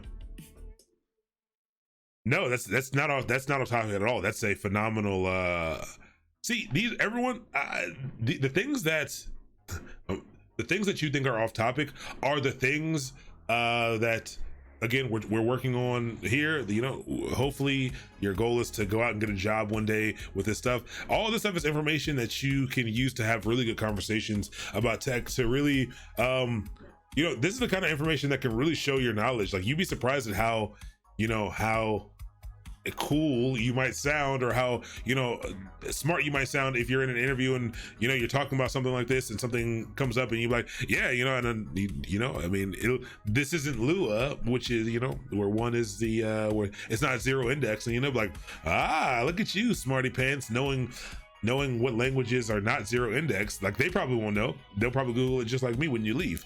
But good questions. Explore all questions like that. That's why I Googled it, because now I know that, and one day I'm gonna do it. I'm gonna use it, and I'm gonna sound smart, and I'm gonna be like, see, think 2020. I'm gonna think back to you. I'm gonna send you a message, and I'm gonna record them and say, hey, I used it. I used the info today, and I sounded real smart doing it. But yeah, so yeah, you can do something just like that. And so we could use this to start to build out a really cool little application. While this dummy API is kind of useless, find an API that works for you. So again, maybe it's a GitHub, maybe it's Twitch, maybe it's Twitter, maybe it's, I don't know, there's a YouTube API. You can do tons of cool things to grab information and, you know, parse that information using the power of these coding languages. And so I'll push this. Hopefully you can see a little bit on how, like, hopefully that shows you that like opens the door a little bit to, like, one, what an API is. It's just a web request. You're making a web request to a URL, and then you can use certain information to grab data. And, you know, I would read up a little bit on JSON. I would check out some stuff to understand, you know, why we're using this dot notation. If we were using Python to do this, if you tried to, you know, if Python is your language and you try to take this and figure out how to make a request with Python instead, I don't think Python uses dot notation. I think Python uses bracket notation, like here. So instead of, it would be something like name, email. Oh yeah, it was something like name, email instead. But yeah, you know, different languages require different things. The goal is not to know JavaScript tonight, it's just to know what's happening. Oh, I was in replace mode, couldn't see it. The goal is simply to know that there's these endpoints that people have created, and they expose information about their app that you can go and get that information pretty easily. Actually, this is a little confusing. I think JavaScript is a little verbose for this stuff, specifically because of the promises or the callbacks or whatever, however they're going to do it. But the asynchronous nature of it is pretty good. Let me fix this before I send you all some broken stuff. .email and remove this and close it with this. There we go. Yeah, does anyone have any questions? Does it still work? So that gives us all the emails. We could grab other stuff. Actually, let's look at the API docs real quick, and let's just see. Interesting. So look at this. You can actually post data. You can so I want you all to try this like later. Oh no, never mind. This is. See, they should call this something different. It's not posting data. I was like, oh, you can post data with a GET request. No. You can post data. These are getting posts that are people posted. And so it's tough to find endpoints that you can post data to. I'll see if I can find one so that you can practice also posting data and putting together a request for posting data, or updating data or deleting data. But again, a lot of people don't let you do that because they don't want you updating information in their actual like system. But if we wanted to get different information, like we could change the URL. If we wanted to see the post list, we could change it from user to, let's see, vim.js. We would end up needing to change. We actually got to comment all this out. Wait. Multi-line comment. I haven't used it in so long. I remembered it, but then I forgot it. Let's see. No, that's not it. It's Control V JJ Shift I / escape. Yes, I did it. But if we wanted to change it, instead of user, we want to get post information, we just change it to post, and we could whoa.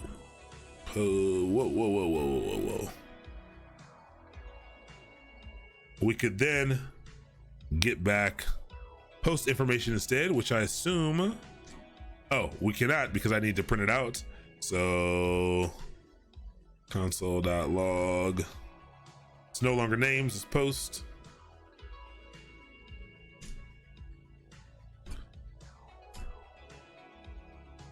And now I can get information about the different posts that are here. I can see how many likes there are. I can see tags and all kinds of other stuff.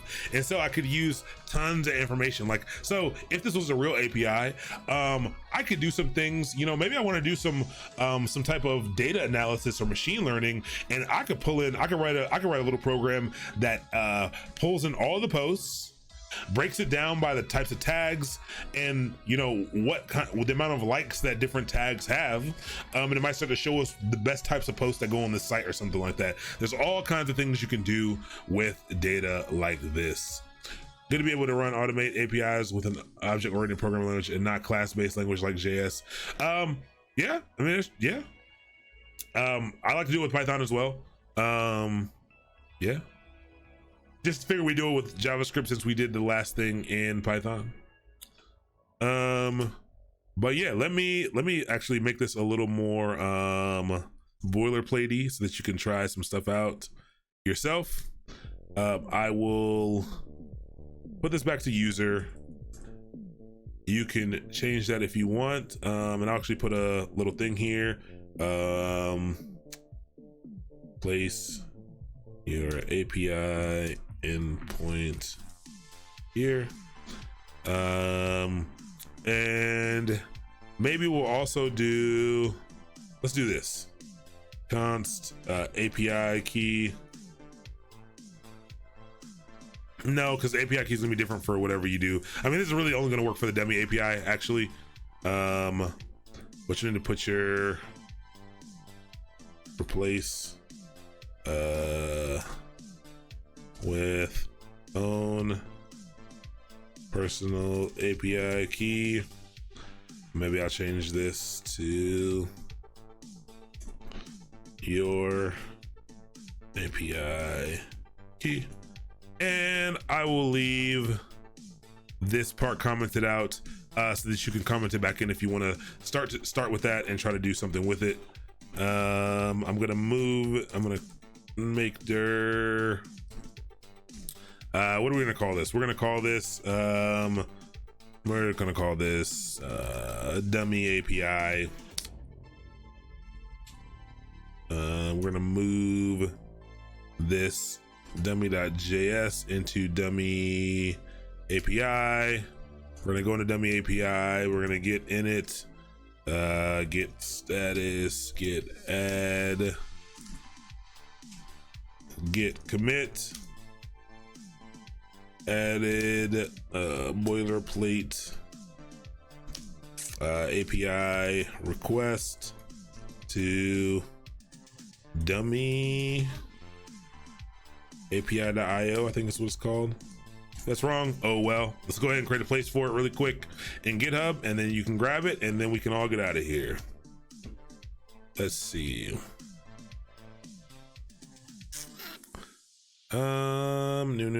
New repository. We'll call this dummy API.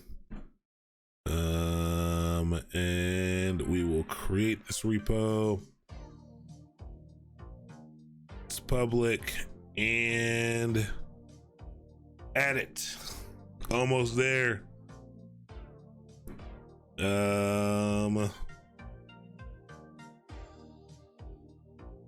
Get branch-m master. What is this?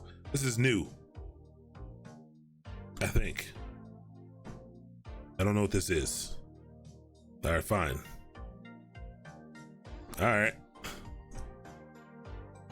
I'm gonna have to look at what that does.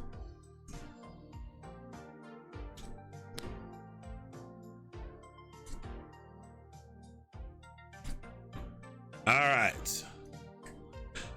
So the package to do it with Python is I use the request package. So that's pushed. And maybe you can, if someone wants to submit a PR, if you figure out how to do it in another language, you know, I feel free to add a file to this. But the Python request package is what I use to make requests. It's pretty simple to use. Well, if you've already done some things with web requests, Python, the request package is fairly simple to use. All right.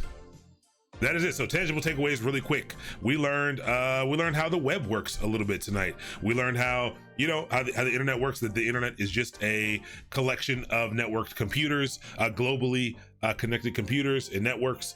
We learned that there are a number of different protocols that power the internet, specifically the TCP IP stack, which is a collection of protocols. IP being, like the phone number, it's where the request needs to go, where the data needs to go, or you need to request data from. And then there's the TCP portion of it, which is the how, and it's got the suite of tools and suite of protocols to tell it how to transfer this data to the where, to the IP address. They usually put them together because neither one of them really makes all that much sense alone, but that's why they stick them together. We learned a little bit about HTTP and HTTPS, so Hypertext Transfer Protocol and Hypertext Transfer Protocol Secure, that are used to transmit text over the web. HTTP goes over port 80, HTTPS over port 443. We also learned a little bit about DNS and how the internet, as we know right now, works, in that you can, when you type in google.com into your browser, how it knows, how your computer knows where to go, and to get that, it goes out and it does a translation from that domain name into an IP address, and then it goes to where it needs to go. Definitely, I encourage you to dive deeper into DNS for sure. I got some videos on my YouTube about DNS if you want to check that out. We also learned tonight about APIs, and APIs being an interface for to kind of expose information or data from your own system in a way that other people can access it. I like to think about it as a little translation layer for people to access those things without having to integrate with your system. But yeah, we learned about APIs, and we got to play with APIs a little bit, that they're just really just URL endpoints that you can use to give back objects and resources. You can make requests to them to do certain things. We learned about the verbs. We learned about CRUD operations, so create, read, update, and delete. And we learned that there are verbs that go along with those HTTP and REST verbs that go along with that. So put, get, get, you want to get information, put or post if you want to create new information, patch if you want to update information, and delete if you want to remove information. What else did we learn about tonight? We learned about that. We learned about those CRUD operations. We learned about those HTTP verbs. We learned about REST a little bit. I encourage you. I really am gonna post some things about REST, because it takes a little bit to understand REST versus non-REST web services, and I think it's easier to understand them once you have the context of actually seeing them work and building them. We learned a little bit about JSON, about JavaScript object notation, and how that differs a little bit from XML. Really, JavaScript object notation is a way to structure your data in keys and values. Really, just kind of nesting those together. It's really nice. We saw how we could use that. We learned a little bit about curl, so you learn how to get some data from, or make these requests from the command line. I gave you a little information about Postman. We didn't dive into it, but I encourage you to check out Postman as well. And then we dove in and we made a little bit application that made a request to that dummy site that we to the dummy API that we found. So let me actually, before we leave, let me just share this site again, because there are many APIs, there are many public APIs on here, and I encourage you to check this out. I really encourage you to check out just some of the APIs on here. We talked about we did not talk about DNS over TLS and HTTPS2. We didn't. I do not personally use it right now. No need for it right now for me. But yeah, it's we didn't need to dive that deep into SSL and TLS tonight. What's up, Sperrylay? How are you doing? Yes, I am a black man who's programming. You're from Brazil, and I have not seen many references here. Nope, I appreciate it. We're a big happy family here. Glad you were able to find me. But it's definitely a topic that's kind of swept under the rug. For DNS over HTTPS and TLS, really TLS. In HTTPS, but TLS. Something that maybe we'll do for all the, like, there's a lot of specific, really important topics that would take more than just a 10-minute conversation to talk about. And so I was thinking about starting a shorter series to maybe on Sundays or Fridays, like honestly, like a 30-minute stream on things like that. That would happen maybe once every other week or something like that. I'm trying to figure it out time-wise, but I definitely want to have a space for that. Maybe Saturdays we'll do that instead. I don't know. We'll figure it out. Rockstar, thank you so much for the tier 1 sub, 2-month streak. Appreciate it so much. Has anyone told you today that you're an absolute god and I love you? No one has told me that. You've told me that now. I do appreciate it. You guys make my day pretty great. I really love this time of the day to come in and have fun with you all. Just talk tech, have fun. I learned so much tonight. What you guys taught me something really cool. I can't remember what it was now, which is bad, which means I didn't really learn it. Oh, but I mean, I did learn what languages are not zero index, so that was something I did learn. But I do appreciate that. Thank you so much. Yes, Python is a great language for a beginner. So while you're here, if you are trying to learn Python, we did an introduction to Python series, and I do have, here we go, right here. Here is, and we did this at the beginning of the year. And this kind of goes over the basics of coding and basics of Python kind of from the beginning. So it's a full playlist. I think it's 24 episodes. So if you want to check that out, you can check that out if you'd like. I appreciate that, Eddie. I really do. I'm slow. It's something I really do enjoy doing this. And I'm really going to spend, I've been doing this. I've learned a lot teaching on here for the past year or so, and I'm really planning on ramping up and really perfecting my craft, and I have some really fun ideas for how to make this more engaging, to make sure that we can all do some stuff. I'm telling you all, when GitHub allows GitHub code spaces to go open access for everyone, general availability, I think there's going to be so many cool things that we can do, but we gotta wait for that. It's not out yet, but I have some ideas for some things. I'm just getting the time to implement all of them, so I'm just, I'm trying not to put the cart before the horse, just trying to make some stuff happen. But I do appreciate the kind words. It really helps keep me going. And again, I'm just glad to see, I'm glad to see the conversation that happens. I'm hoping, even if a single person gets something out of this stuff, that's why I'm here. So I appreciate it. Recommend Socratic. I'll check that out. I'll definitely check that out. Yeah. Also, anyone who's new, share whatever resources you want to share. Hop into the Discord, !Discord. Share whatever resources. I am not here to be like, hey, nah, man, you're on my channel. No promotion. Absolutely not. Whatever works for you. If you found some resources that work for you, please share it. Please share it, because I can use those resources too. Like, I will absolutely use those resources to get as good as possible at a lot of these things. So I'm glad you learned a lot. If you're interested in SRE stuff and system stuff, tomorrow we're back again with pipelines. Tomorrow in pipelines, what are we doing tomorrow? Oh, tomorrow in pipelines, we are building CI/CD pipelines. Likely, I still haven't decided yet, but likely with Circle CI. We're building continuous integration and continuous delivery pipelines. That's all we're doing tomorrow, is only building that. So that should be pretty fun. And come back on Thursday and we'll build our own API here. We'll build our own API that, people can get information from, that they can post information to, patch, delete, all the other stuff. And it's going to be an endpoint that we can use, after this for, as long as people want to use it. And maybe it'll be the new, maybe we can make this the new standard demo application that people go and hit. So we'll learn a lot about that as well. So that's it for tonight. Appreciate your time. Who are we going to head over to see? Let's check it out. Let's see. So first off, AWS is on. And it just feels, someone asked a question about Amazon Light Sail, so let's go ahead and say hello to AWS. I think it'll be pretty exciting to do so. Let's see. Actually, I don't even know if you can rate AWS. Let's see.